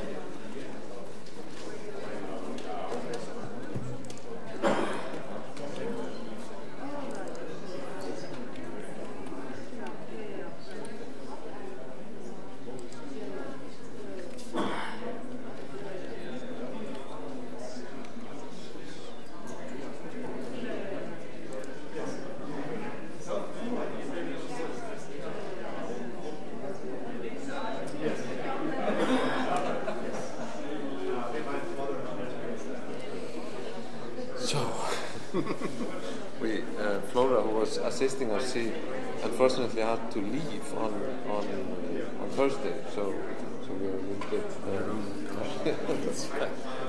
forgetting a lot of things. No, he's coming tomorrow morning. Are you having Okay, þetta var bara melding.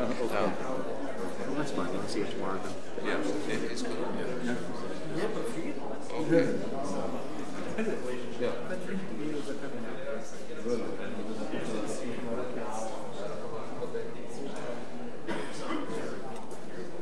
Okay, I believe the emergency coffee supply has now been taken and drunk, so we are going to start in just 2 minutes.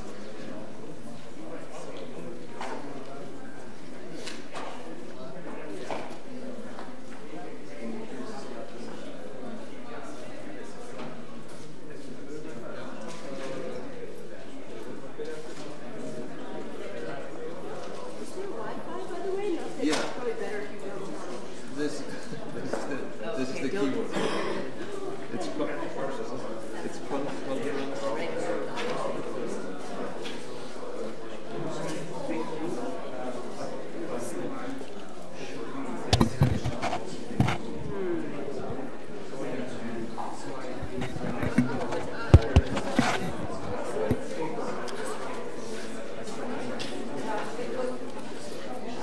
Hi, how are you? Yeah. Good to see you. So far, so good, huh? Yeah. This is my daughter. Hi. Nice to meet you too. We're a little bit, because Flora, who was assisting us, she couldn't be here this weekend, so we're a little bit on our own. That's why I'm forgetting a few things. But I hope anything I can do to help, let me know. Thank you. Ætlið þið ekki að hlusta á útdaginn? Já.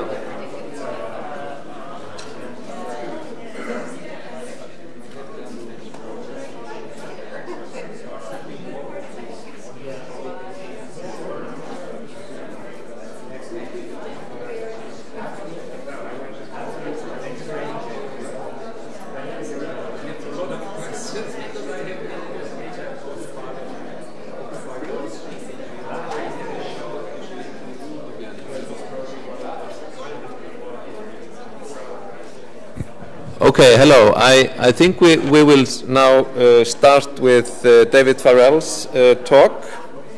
So please write down the password for the internet if you need that, because it's going to disappear very soon.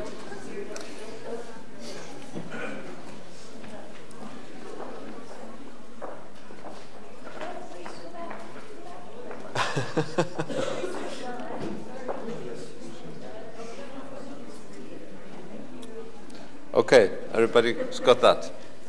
Great. So our next speaker is David Farrell, who is going to talk about Ireland's constitutional mini-publics. I'll leave it to you to introduce yourself a bit better and your connection to the Irish process. Please. Thank you. Thank you for the invitation to speak at this fascinating conference. I'm very, very grateful for the opportunity. I just wanted to, now that we all have access to the internet, just to point out that since a lot of talk is going on about crowdsourcing, now we all have an opportunity to be using social media while this event is going on. And I understand from the organisers that the Twitter hashtag is DCD, Democratic Constitutional Design. Just DC Iceland. DC Iceland 2018. DC Iceland 2018. So tweet away while I talk. If you want to be distracted, that's your opportunity. So let me start with a few words of introduction about myself. I'm a political scientist. I'm Irish. I live in Ireland now, but actually most of my adult life I lived in the United Kingdom. So I escaped before Brexit, unlike other academics who are desperately trying to escape after Brexit. I got back to Ireland in 2010, having spent 21 years working at the University of Manchester.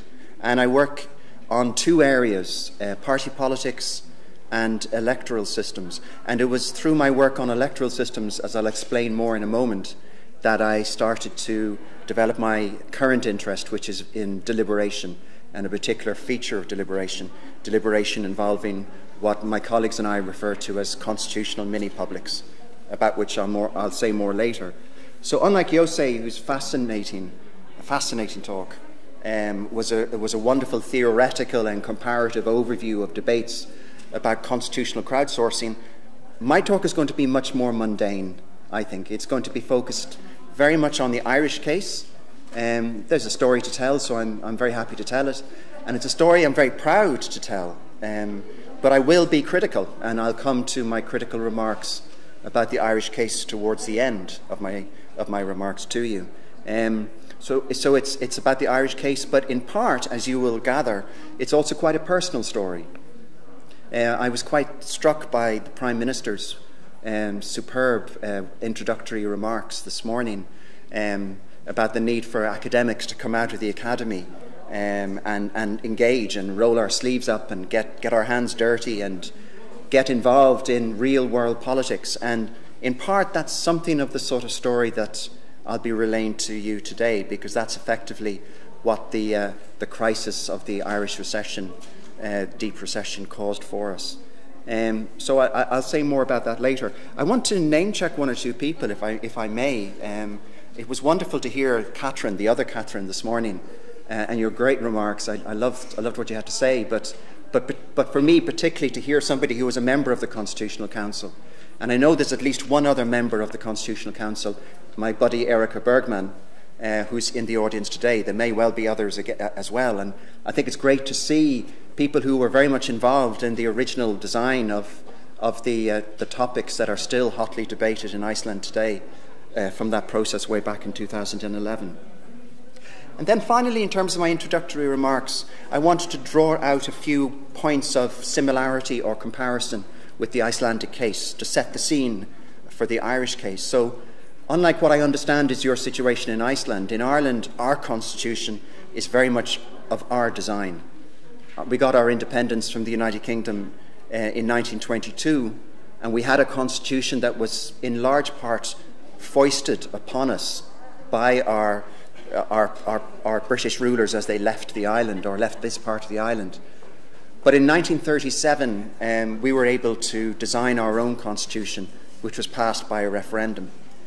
And so a point of difference between what I understand is your scenario here and the scenario in Ireland is we have a constitution that, on the whole, is pretty good. On the whole, is pretty well designed. It's not perfect. So that the debate in our country is less about constitutional overhaul and more about what I might call constitutional gardening. Going into the garden and picking out the weeds and trying to put in some new plants. In other words, small changes, gradual changes, one-off changes rather than constitutional overhaul. That's one point of comparison I'll make with the Icelandic case. A second point, which is perhaps of some similarity, is we had a crash like you guys had. And in fact, I think it's a competition as to which country had the worst. I think we did. I think you guys came out of it more quickly than we did. We've only really come out of it in the last 2 or 3 years. But the crash certainly was deep, very deep in Ireland. And the crisis that it provoked was existential, much like the crisis you had in Iceland. So to quote Catherine's words from earlier on about not wanting to waste a good catastrophe, we had a wonderful catastrophe. And in a sense, the context for what I have to talk to you about in my time available to me is in that context. And my final introductory remark about where I would see similarity or difference with the Icelandic case is that whereas much of the talk here is about crowdsourcing, as you'll see, there's not an awful lot of crowdsourcing going on in the Irish case, and I'll say more about that. So the thing that really stands out in the Irish case is the focus on sortition, on lottery politics. You know, the notion of forming some kind of assembly on the basis of random selection, like out of a lottery. And that's very much the way the Irish case is to be framed, as you will see. So these are the 3 areas that I'm going to focus on, and I'm conscious that we're running a wee bit late, so I'll try not to go on too long. I'll try and leave time for questions. So a little bit about the background, then a focus on the 2 constitutional mini-publics that we've had so far in Ireland. And as you can see, the most recent one only finished its work a few months ago. So it's very, very recent. And then finally, and very briefly, draw out strengths and weaknesses of the Irish approach. So that's what I'm going to talk about. So let's start with the background. And in a sense, I'm following on, I think, quite nicely from some of Jose's earlier remarks about types of constitutional convention. So this is a typology that was developed by 2 colleagues, Alvarez and Wheatley, that I make much use of whenever I give talks in this area. And Alvarez and Wheatley make a difference between conventions where, on the one extreme, going across the bottom of the graph, you have conventions where it's just the elite who appoint the members of the convention, through to the extreme, the other extreme, as it were, that Alvarez and Wheatley refer to, which is direct election. And then going up, you have conventions where the decision is just taken by the elite, and this is the top-down process that Jose was talking about, up to the sort of processes where the decision is taken by popular vote. So the American Constitutional Convention of the 1700s is the classic example of the bottom left of the graph, of an elite-dominated, elite-determined, top-down process of constitutional design. And for Alvarez and Wheatley, Iceland represented this ideal, typical case of the other extreme, where it was direct election. I know there were all sorts of shenanigans, but we won't go into that, about the election of your 25 members of your Constitutional Council. But nevertheless, those 25 people ran for election in the first instance. And then the decision that the outcomes that they came up with went to a popular vote. So that's the usual context. So this is where the Irish design comes in. So now we're dealing with a different mode of representation. We're dealing with sortition. And sortition is a very, very old idea. It's, as I said, it's different ways of describing it: lottery, random selection. But it goes right back to ancient Greece. The notion that you select a body of citizens on the basis of a random selection, much like jury duty, a random process to select a bunch of regular citizens and bring them together and give them an opportunity to deliberate and come to some conclusions on a certain matter. And that's the abiding feature, as you'll see as I continue now, of the Irish process. So if I had to look for the genesis of the Irish process, it would be in British Columbia. In 2004, you may or may not have heard of the British Columbia case. This is this one here down at the bottom right. The Premier of the province of British Columbia decided, in a rather politically altruistic sort of mood, I should think, to establish a citizens' assembly involving 160 regular citizens selected at random from the voter poll, from the citizen register, throughout the province of British Columbia, and said to them, you guys are going to decide what our electoral system is going to be. So you guys, your citizens' assembly is to decide whether the existing electoral system we use is good enough or not, and if you decide it's not, you must decide on a new electoral system, and what you decide will go straight to a referendum. It was incredibly ambitious, and that's exactly what happened. They decided to propose a brand new electoral system. They designed the electoral system. It went to a referendum, and it was narrowly defeated. And this was followed in quick succession by a Burger Forum, a citizens' assembly in the Netherlands, and by a citizens' assembly in the province of Ontario. So the three citizens' assemblies. So this is where my little personal journey comes in. I mentioned at the outset that I work on electoral systems. Well, I write the textbook on electoral systems. So I was kind of in an unusual situation where each of these three citizens' assemblies were all looking at the same question, the electoral system, a big constitutional design question, one of the most important constitutional design questions that a state has to decide. What is the system to elect your politicians? So they used my textbook, which meant then I had to be invited to present as an expert witness in this deliberative process. So this was my first introduction to deliberation. Now we're going to hear from Jim Fishkin tomorrow, who will talk about the deliberative polling that goes way back before 2004 and British Columbia. So we know deliberation and the empirical practice of deliberation goes back a long, long way. But the particular feature that was resonating with me and my colleagues that British Columbia and Ontario and the Netherlands all shared in common was that this was deliberation with review to constitutional reform questions. So this was a particular form of a deliberative mini-public, a constitutional mini-public.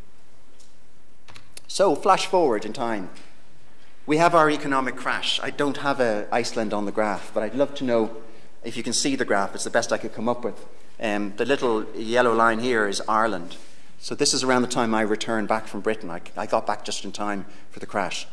And so the deep, deep recession and huge anger, massive protests, not as big as your protests, you guys protest better, but plenty of protest on the streets of the different cities around Ireland. Huge, intense anger. And various groups were mobilising. So the trade union movement, for example, funded a participatory process, much like participatory budgeting, where they went around the country and they tried to get citizens to turn up to events and deliberate about what we can do to try and address this crisis, to try and prevent it from happening again. The economists were coming up with their own ideas. And then there were the political scientists. So this is when a bunch of us decided to engage, because we were conscious of the fact that there were examples elsewhere in the world of processes that were citizen-oriented, processes that were more bottom-up, of constitutional design, citizens' assemblies. So we started writing opinion pieces in newspapers. We started appearing on broadcast, on media programs to try and promote the idea that there should be a citizens' assembly in Ireland. Now, are there any journalists in the room? Maybe there isn't, they're just too shy to put their hand up. Because that's the revealing point about this, isn't it? The journalists don't show up to things like this. Journalists don't like this. So, in part, for me, from my experience, one of the villains of the piece, to be frank, are journalists. They don't like thinking outside of the box. They don't like ideas that involve citizens. So the sort of criticisms that we got, which I'm sure any of you who've ever tried to be involved in processes like this, was, you know, don't be such a naive academic trying to promote the idea that ordinary citizens can discuss complex questions. Citizens are daft. Citizens are stupid. Citizens are not interested in politics. They don't even bother to vote in large and growing numbers. So why should you expect citizens to be able to engage in complex questions when it's really the role of the elite in our representative democracies to do that? So we constantly got this pushback and pushback. So we decided, our little group of political scientists, we were promoted by the Political Studies Association of Ireland, so it was our professional organisation that was pushing this idea of citizens' assemblies. We decided that we'd go out and organise our own one, because we were being told it would never work in Ireland, citizens are stupid, we already have a citizens' assembly, it's our parliament, you know, this sort of familiar kind of argument. And so we approached this organisation called Atlantic Philanthropies, which is a philanthropy organisation that was set up by this extraordinary man, Chuck Feeney. You may not know him and you don't really need to know him, but he's really important for my story because Chuck, at one point, was the 20th richest man in the world. He invented the concept of the airport shopping mall that we all enjoy every time we get stuck in an airport. So he invented the idea and patented it and made billions. And what he decided to do was give it all away. So he flies in the back of airplanes, he stays in, you know, 3-star hotels, and his ambition, he's approaching the end of his life, his ambition is that his last cheque should bounce. He wants all his money gone. So he established Atlantic Philanthropies and encouraged other rich individuals to fund it. And Atlantic is more or less finished now. It's spent most of his money and others as well. But they funded, for us, our own process of a citizens' assembly. So they funded, it was one of those extraordinary conversations I had with a funder in which they were saying to me, you're not asking for enough money, go away and come back when you've got a better idea of how you want to run your citizens' assembly. So they gave us €640,000, which is not to be sneezed at, to run an organisation called We the Citizens. The legacy website is still up there. In 2011, so around the same time as Iceland was going through its Constitutional Council, academics with this generous funding set up We the Citizens. We went all around the country, we had road shows all over the place, culminating in a experimental citizens' assembly, a weekend-long citizens' assembly, a random selection of ordinary citizens that discussed questions of constitutional and institutional reform. And we presented our ideas to the Irish government. So we're in this wonderful moment of a catastrophe. The politicians are desperate for new ideas. They're open to ideas. And so they listened.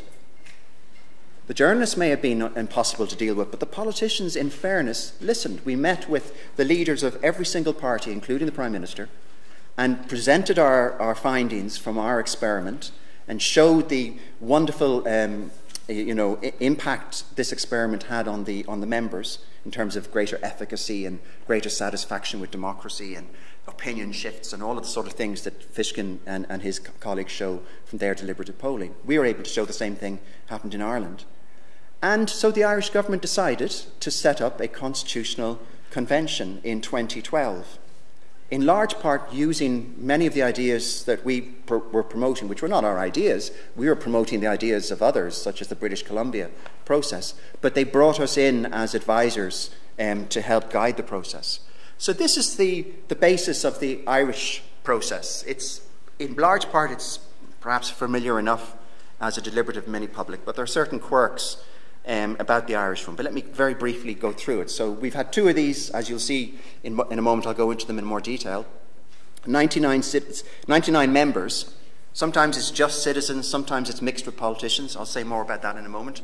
But this is an important point of difference with the Icelandic process as I see it. It's random selection.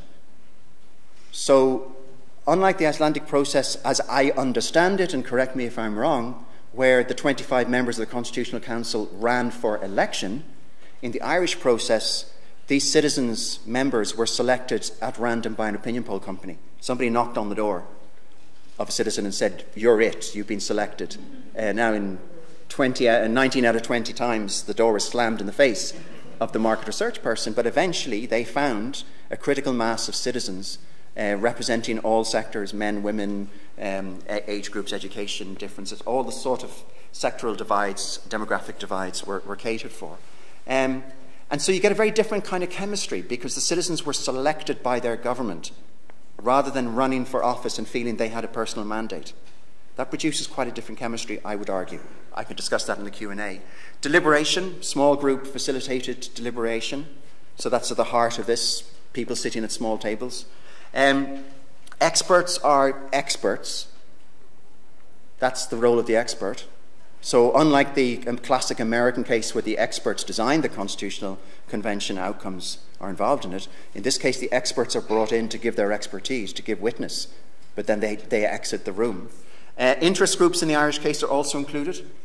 So we have the Catholic Church, when we're debating religious matters, for example, send a bishop in to talk to the Citizens' Assembly. The politicians, as you'll see in at least one of these Irish cases, were also included as members.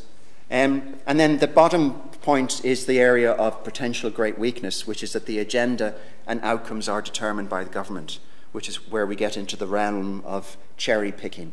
But I'll come to that a bit later. So here's the first of the 2. The Irish Constitutional Convention of 2012-2014.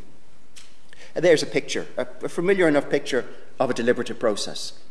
And we're in a hotel ballroom, a load of people sitting around the table, but at every table there's a mix of citizen members and politicians.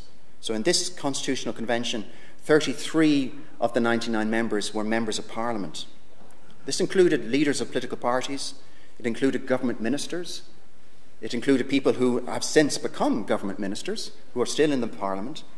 It's a very unusual mix, and many of us at the time thought that was going to be a car crash, but actually it really worked, and I'm happy to go into that in the Q&A if anyone wants to probe on that.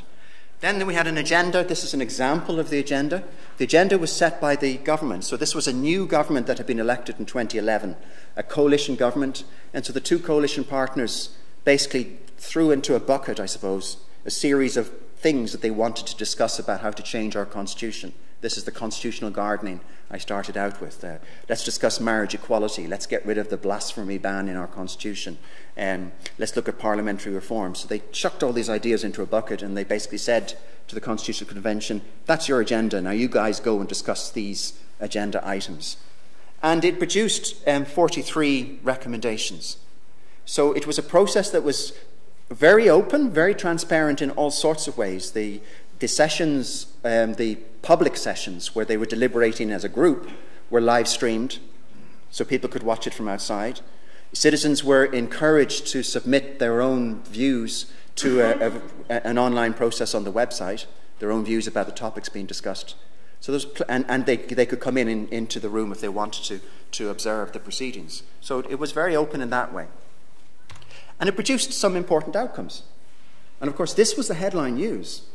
And I imagine many people looking at the Irish marriage equality referendum in 2015 from outside may not have realised that the genesis of this particular referendum was a deliberative mini-public. So the referendum question was put to the citizens as is required under our constitution by the Parliament, in effect as a parliamentary democracy by the government, but it came from a deliberative process. It produced a hugely popular vote in favour, so we became the first country in the world to decide on marriage equality by popular vote, and a Catholic country to boot. So, you know, very, very unusual. And perhaps the size of the yes vote might lead one to think that it was always going to go through anyway. But there's a couple of points that need to be borne out here. One is that the referendum could only be called by the Parliament. Under our system, that's the only way we can have a referendum. The Parliament must call it. And we had a socially conservative Prime Minister then. This is Enda Kenny. Some of you may remember he was our Prime Minister until a few years ago.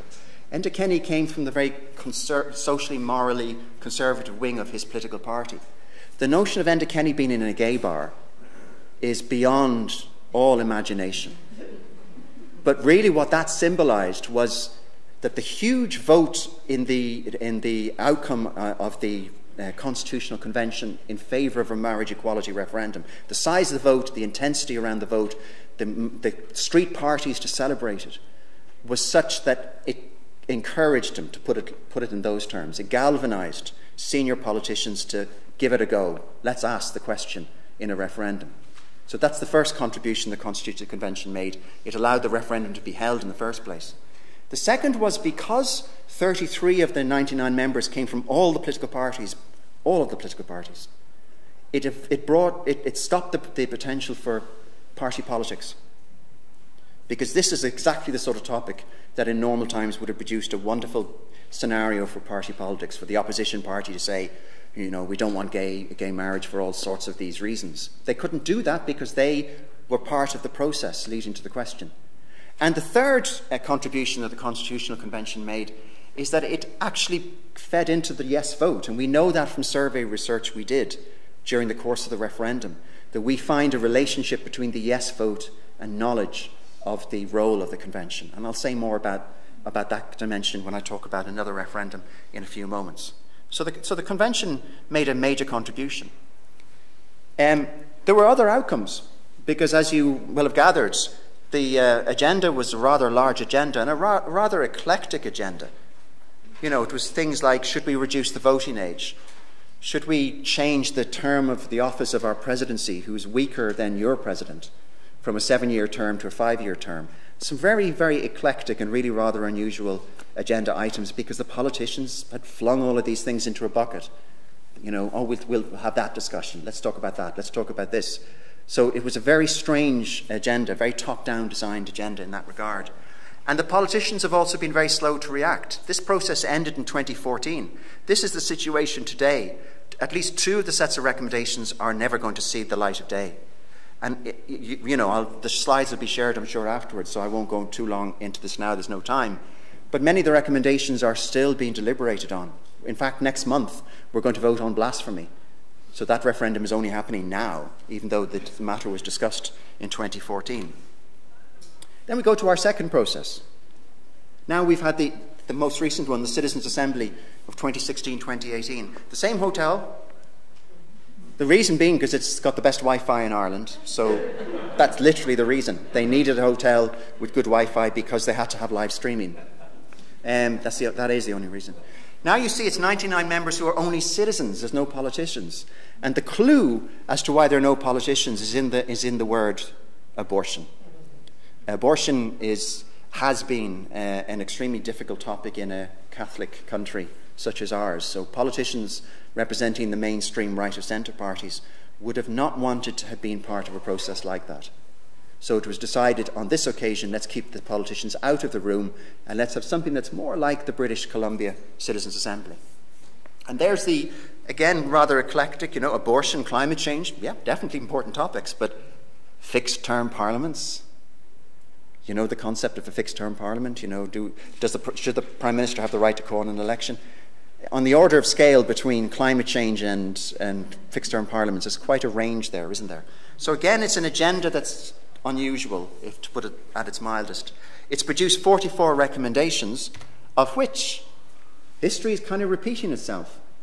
We have the referendum of this May, only a few months ago. Abortion is about to be, the legislation is now going through the Parliament as a result of that referendum. So the referendum succeeded in getting an anti-abortion clause out of the Constitution, a clause that had been put in there in 1983. It was taken out with a huge vote of 2/3 of the population voting in favour. That's an incredible outcome. All the opinion polls suggested a tight result. In any media interview I was giving right up to the day of voting, I said it's probably going to be defeated. So, this is where academics get things slightly wrong. So an amazing outcome. And we're still looking at the data. We carried out survey research, underline that, so we're working on a paper on it. But just to give you a clue to the role the Citizens' Assembly played, we asked in survey questions of a representative sample of people as they left the voting booths on the day of the referendum of their awareness. So this is a subjective knowledge question. How aware were you of the role of the Citizens' Assembly in leading up to this abortion question that you're voting on today? 66% at least said that they were aware. Now, it's possible people would just say that, wouldn't they? Of course I'm aware of it. So we thought, well, we'll ask them some objective knowledge questions. So, were you aware that it was a randomly selected group of citizens who discussed it? 70% got that answer correct. Did you think that the citizens only in favour of repealing the 8th, only those in favour of getting rid of abortion were included? In other words, do you think it was a biased group? 65% said no, it wasn't, which is the correct answer because it was a random selection of regular citizens. It wasn't set up with the objective of getting rid of abortion. And then, were the experts invited to inform the discussions? 76% of people said yes. Now, they're not the most difficult questions, but we're asking a random selection of all citizens across the country about this.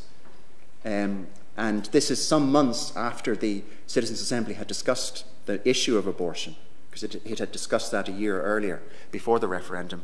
And yet, huge amounts of the population got all 3 answers correct. So we know that there is a relationship between and we look at this in a much more systematic way in the usual regression analysis.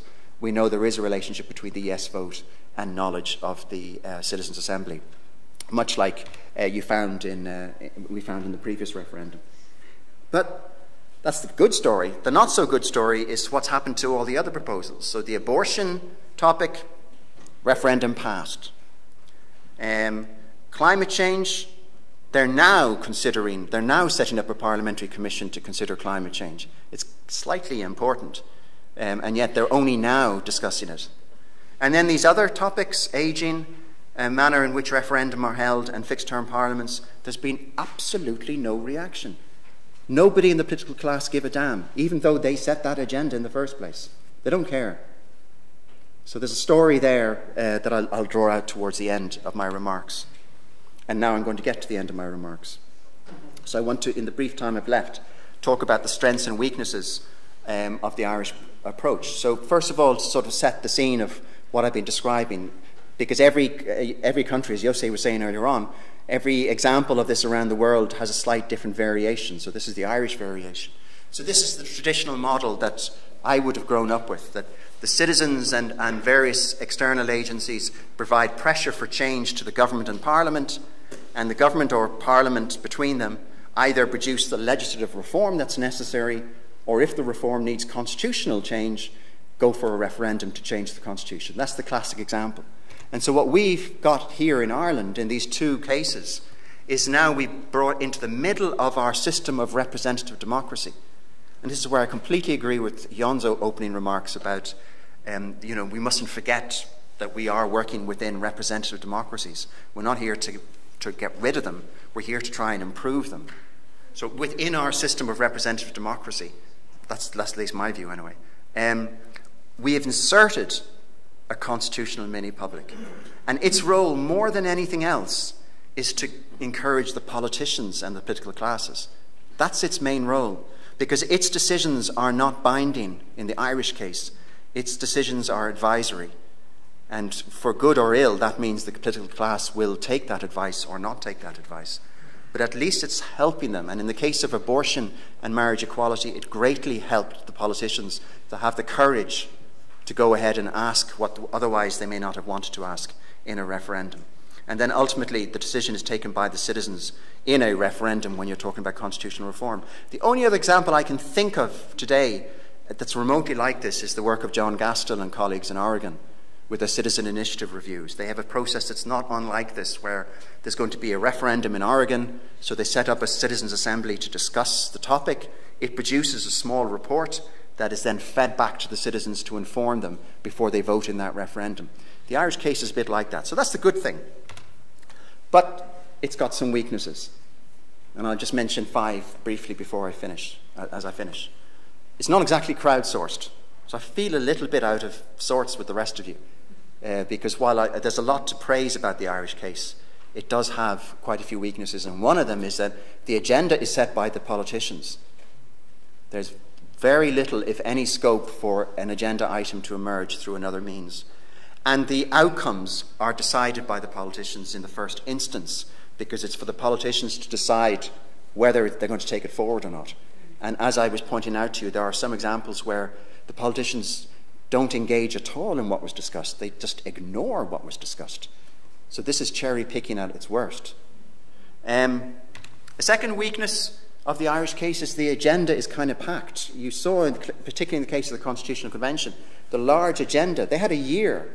And we're talking about people coming together roughly once a month on average. So that meant that, for example, they discussed marriage equality in one weekend.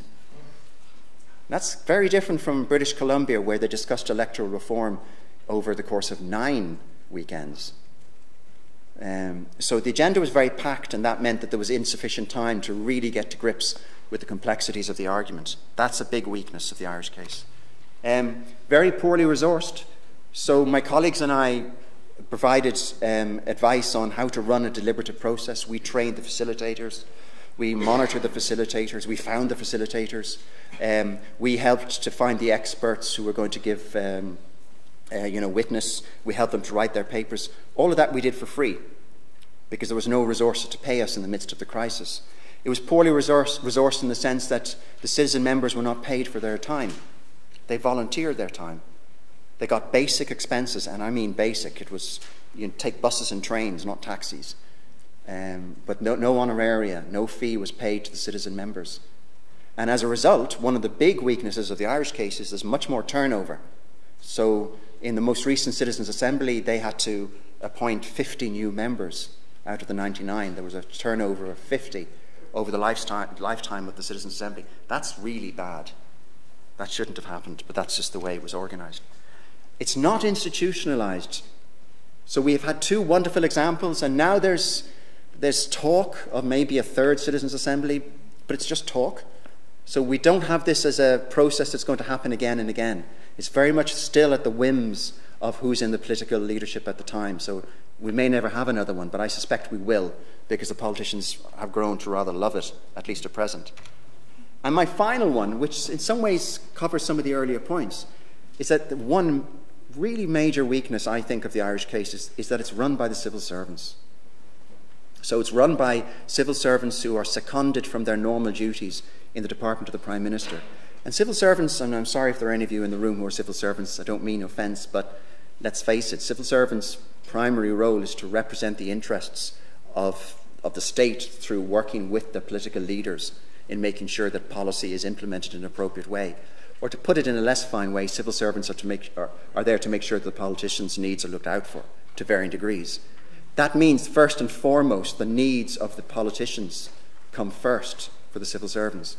In the examples in British Columbia and in other cases that I've come across around the world, it's not civil servants who are in charge. It's a bureaucracy that's funded by the state, but it's at one remove from civil service departments. And so one of the reasons, for example, why the Irish case was so poorly resourced is because the civil servants didn't think it was a good idea to pay citizen members. They could have afforded to, at least in the most recent case, but they decided, even though the rest of us were screaming at them, they decided that, no, you don't really need to pay citizens. They should be happy to do it. So, points of weakness, and I'm happy to go further into this. But there's one thing for me that sums up just how great the Irish process was. And I think that picture sums it up. You know, instead of mass protests, these are regular citizens. So he's a truck driver, she's a civil servant who gave up her time. Both of those individuals became good friends during the course of this process. That is a sign of citizens enjoying themselves, involved in really important work on behalf of the state. And I know I'm not trying to persuade people in this room about the need for that, but it's for me it's salutary when one is trying to talk to others who haven't had any experience of this type, just how wonderful a process this is to observe in terms of wider impact on society, but not least also in terms of the impact on the citizens who are involved themselves. I'll stop there. Thank you.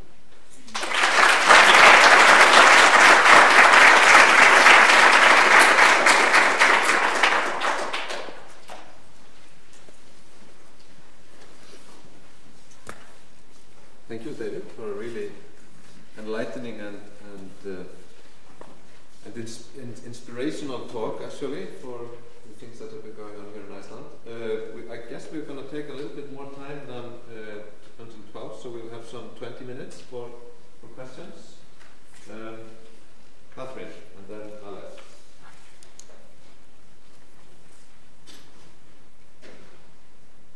Thank you very much, David, for your talk. I didn't know the many public had been behind the abortion referendum, so thank you.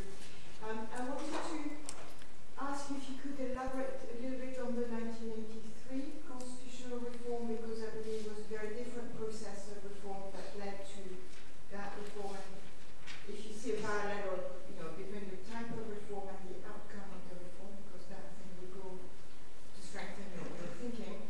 And on the other hand, I wanted you to tell us a little bit, if you can, the extent to which you think the many publics can explain the positive outcome, the positive outcome of the referendum on abortion, or was there any other possible trigger that influenced people to change their mind? Thank you. Should I go ahead and answer that one? Because of time. Thanks, Catherine, for the questions.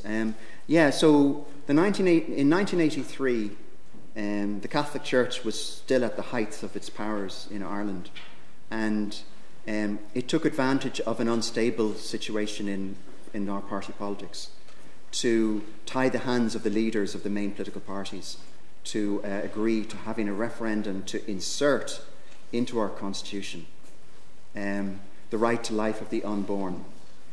So the wording was along the lines of the Constitution recognises the right to life to the unborn with due regard to the equal right to life of the mother, which of course set up the absolutely farcical, to put it, that's putting it far too lightly, scenario of, competing rights.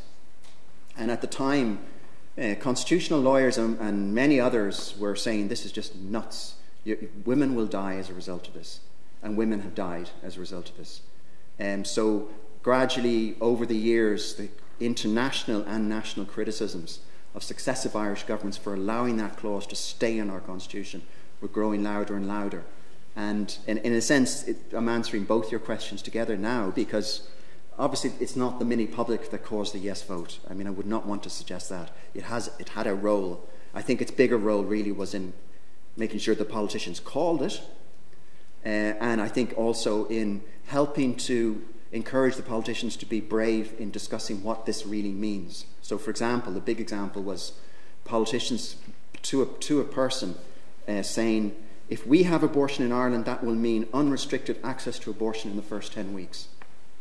Now, that might seem normal in other countries, but an Irish politician speaking to a Catholic audience saying that fetuses could be killed in a totally open process, controlled by the state, allowed by the state in the first 10 weeks of a pregnancy.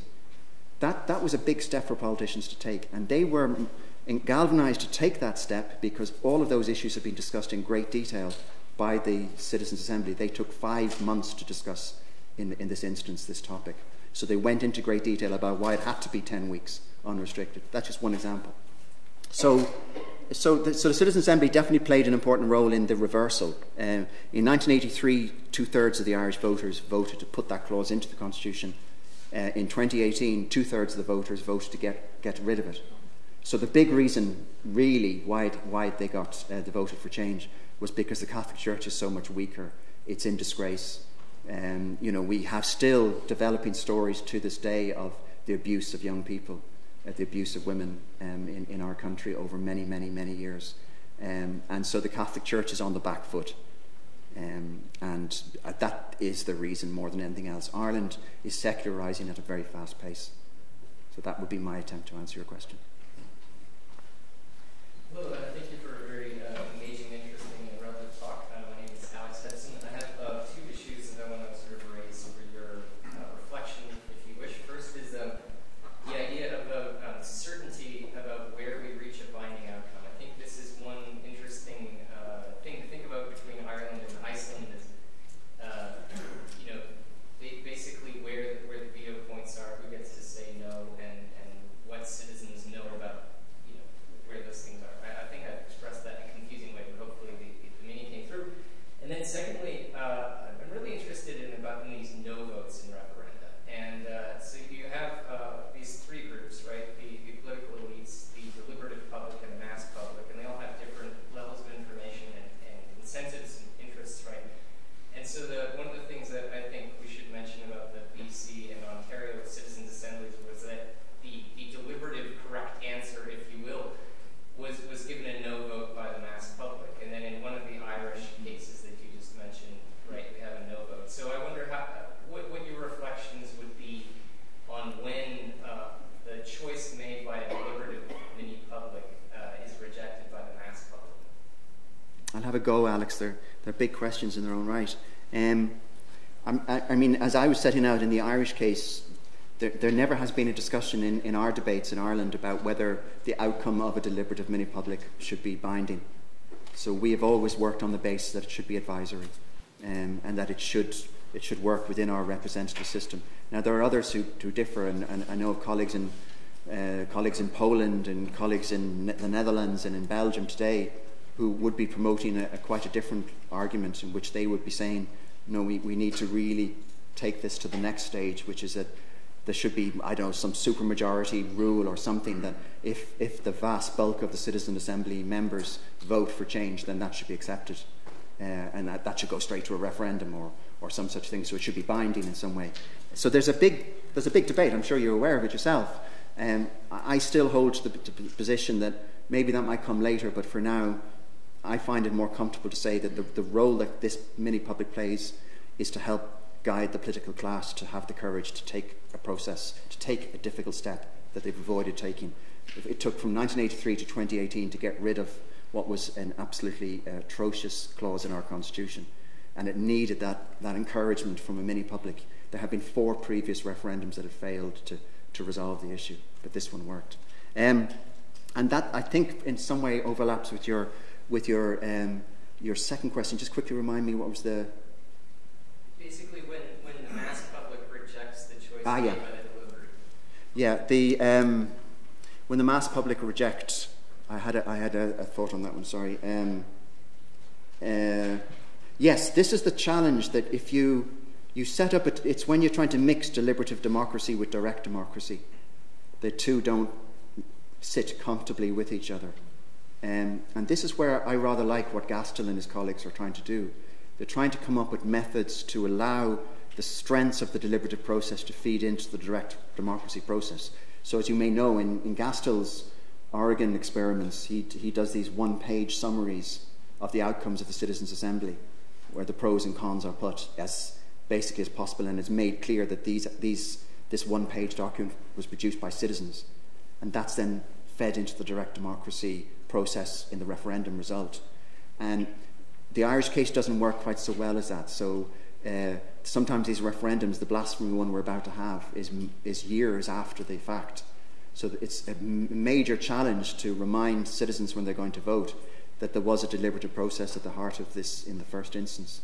And so that's a big weakness in our case. I would be suggesting something like Gastel's approach is something that we should try to do. So our group are going to try and do that. We're now producing a one-page summary in time for the blasphemy vote. And in 2 weeks, we're going to go into the field with an experiment to see if that makes a difference. But it's an experiment. Yes, my name is Thorsten Mortensen. I'm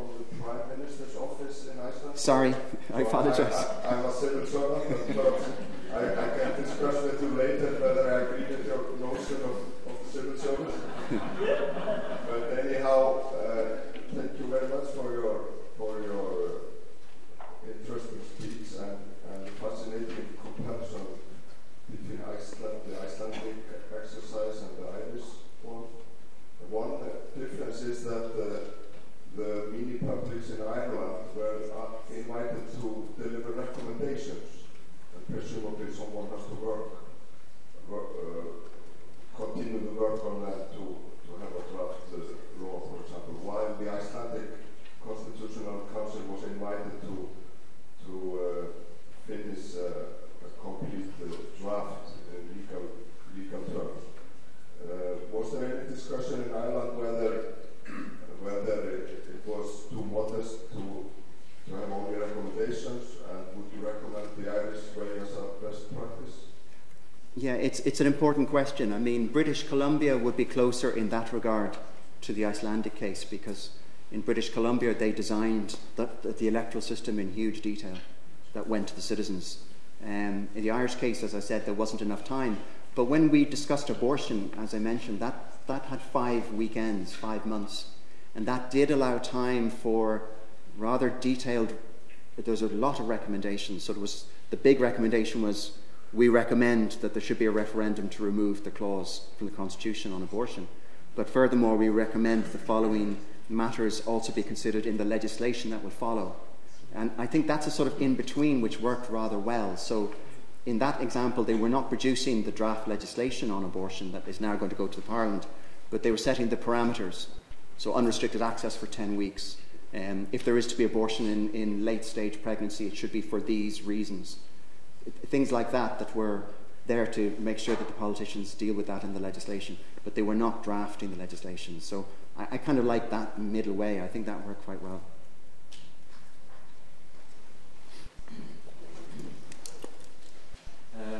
Thank you for your very interesting lecture. My name is Erik Bergman. I'm a professor of politics at the University here.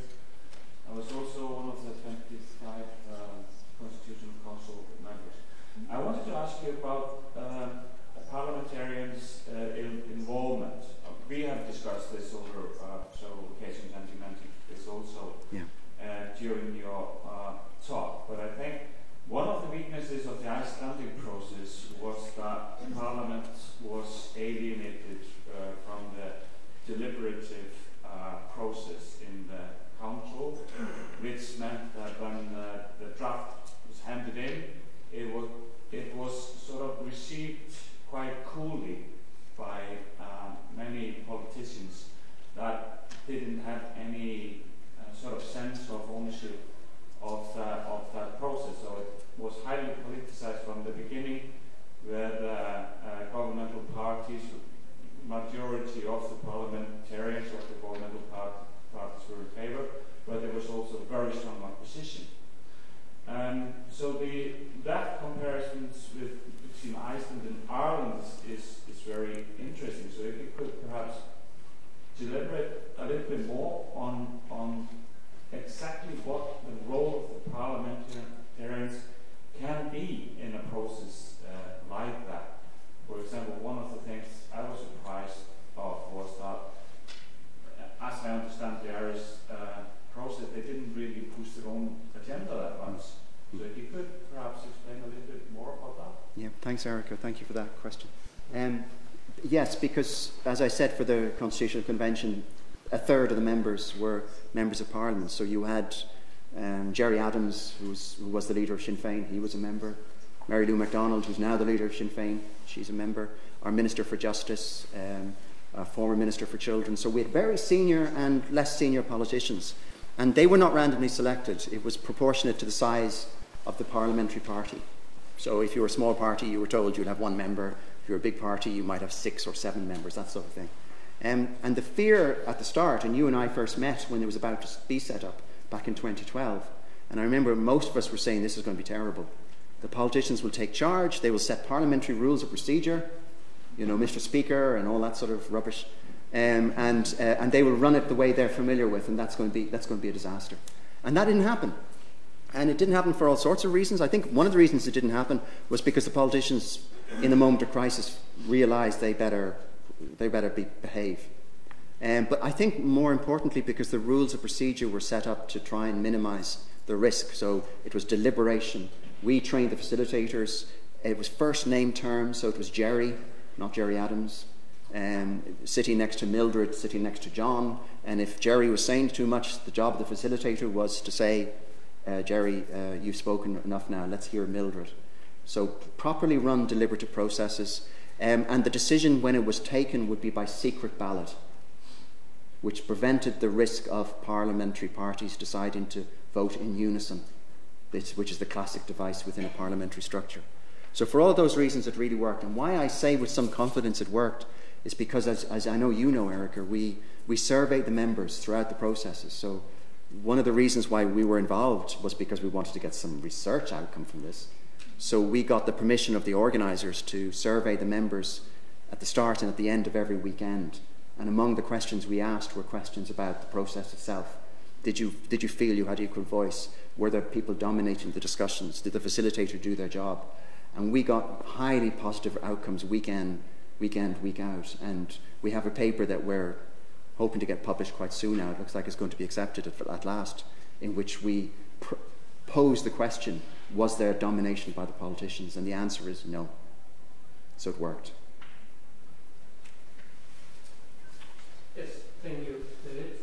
My name is Augusto Adolfsson from the University of Akureyri, and I was on the committee arranging the National Gathering or National Assembly, which I think would be much more useful to compare to the Irish model than the Constitutional Council.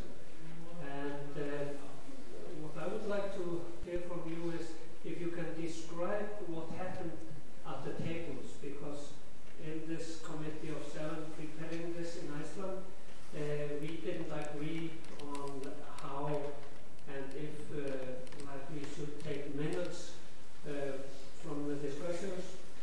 And I guess you know how this was done, but I would very much like to hear from you how you did it. Yeah, thank you. You know, there's always going to be variations from a common theme in any deliberative mini-public. But we tried, with the resources and the time that we had available to us, we tried as much as possible to map onto what the British Columbians had done. So we got advice from a common friend of ours, Ken Carty, who had been the research advisor for the British Columbia process. He came over and he advised us, for example. So that it was facilitated discussions, which meant that we had 2 people at each table whose job it was to make sure that things all ran properly. One was the facilitator, who we trained. So it would be a PhD student, or it would be a underemployed lawyer. You know, one or either of those, who we would then train up, and we would monitor. And if they weren't doing their job, they'd be taken away from the table. And a note taker. And the job of the note taker was to take notes. So it was to keep an eye on the process. And that was crucially important, because we did have 1 or 2 episodes where there was a challenge to the outcome. And there was one rather unpleasant moment during the marriage equality discussion, when one of the members said that they had been bullied and they hadn't been able to get a word in edgeways. And we were able to look at the notes. We knew from all the other members of the table, at that table, that they disagreed that member had been bullied. But the notes also reflected that there had been plenty of comments from all the people at the tables. So that was that feature. Now, feeding it into the next stage was never perfect. So what we had was, at the end of a deliberative discussion of, let's say, 40 minutes or an hour, the facilitator would always say in the last 5 minutes, folks, let's try and gather together in bullet points our main points. And these were then fed to the top table. And the top table tried to produce an overarching summary of what the 9 or 10 or 11 tables were discussing. So it wasn't perfect, but there was some attempt to feed back to the other tables what other tables had been talking about. That's the sort of basis of it. Just want to say, because I think people are not aware of the fact that there were no minutes taken at the National Gathering here in Iceland. Okay. So you said that was crucial, and I think I totally agree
crucial point that is still missing. I mean, it's our business to try to explore how to do it better. But one of the missing points here is how to connect with many public's experiences, with the wider public deliberation that should take place in the wider public.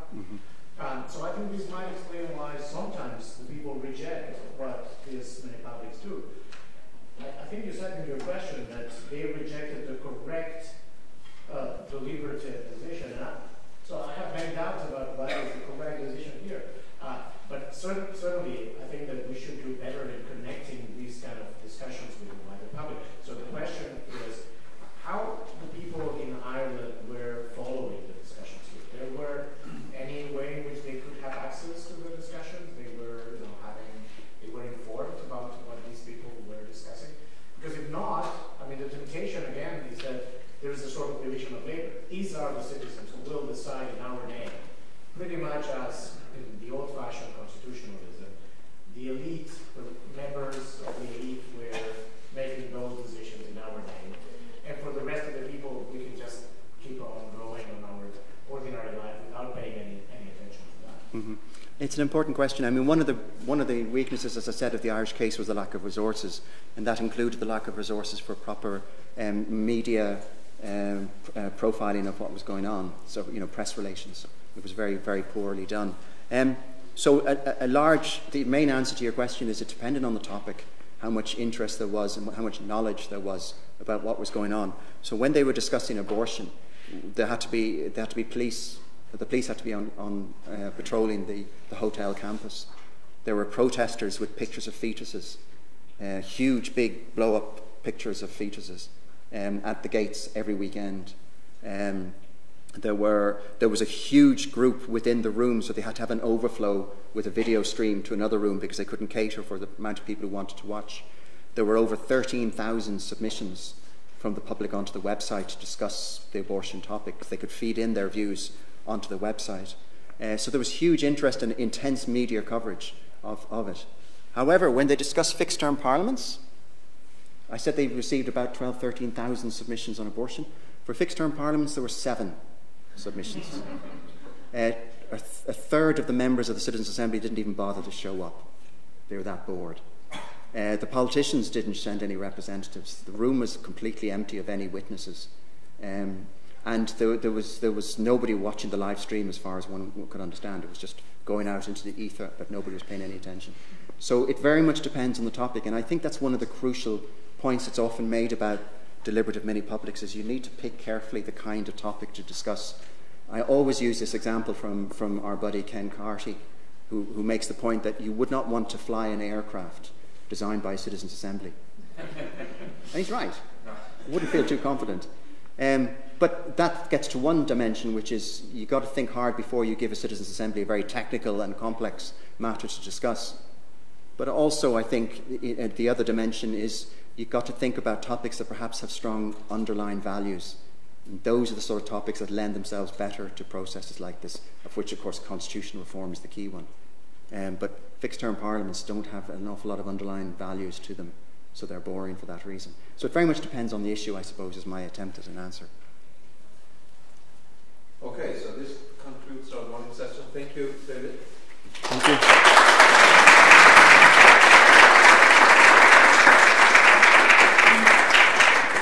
Let me just say 2 things. One, we have there's lunch available in Hauma, which is right this direction. You go through the tunnel underneath the street here and to the main university square, so-called, where you will see the campus Mensa. We are starting again here at 1:30. But we will begin not with Beth Novak, who has something to do at exactly that time, but with Robert, and Beth will then give her talk at 2:30. Teach a class, actually, yeah. So, okay, so see you again at 2:30. I wouldn't do that, actually. Yeah.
Já. Þetta ótrúlega spennandi með.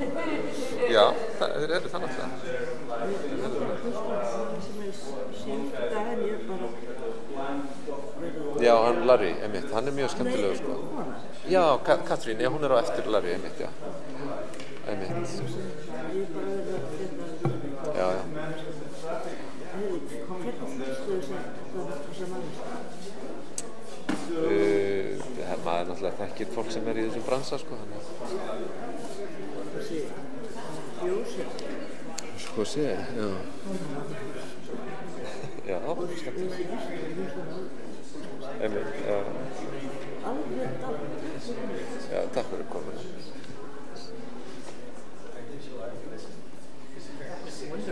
Yeah, wasn't it? Are you going to have lunch? Yeah, I'm going to join you. I'm going to join you later. I have to do one or two things and then I'll do Okay, fantastic. Thanks. Definitely. Do something else.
Já, almennt sko.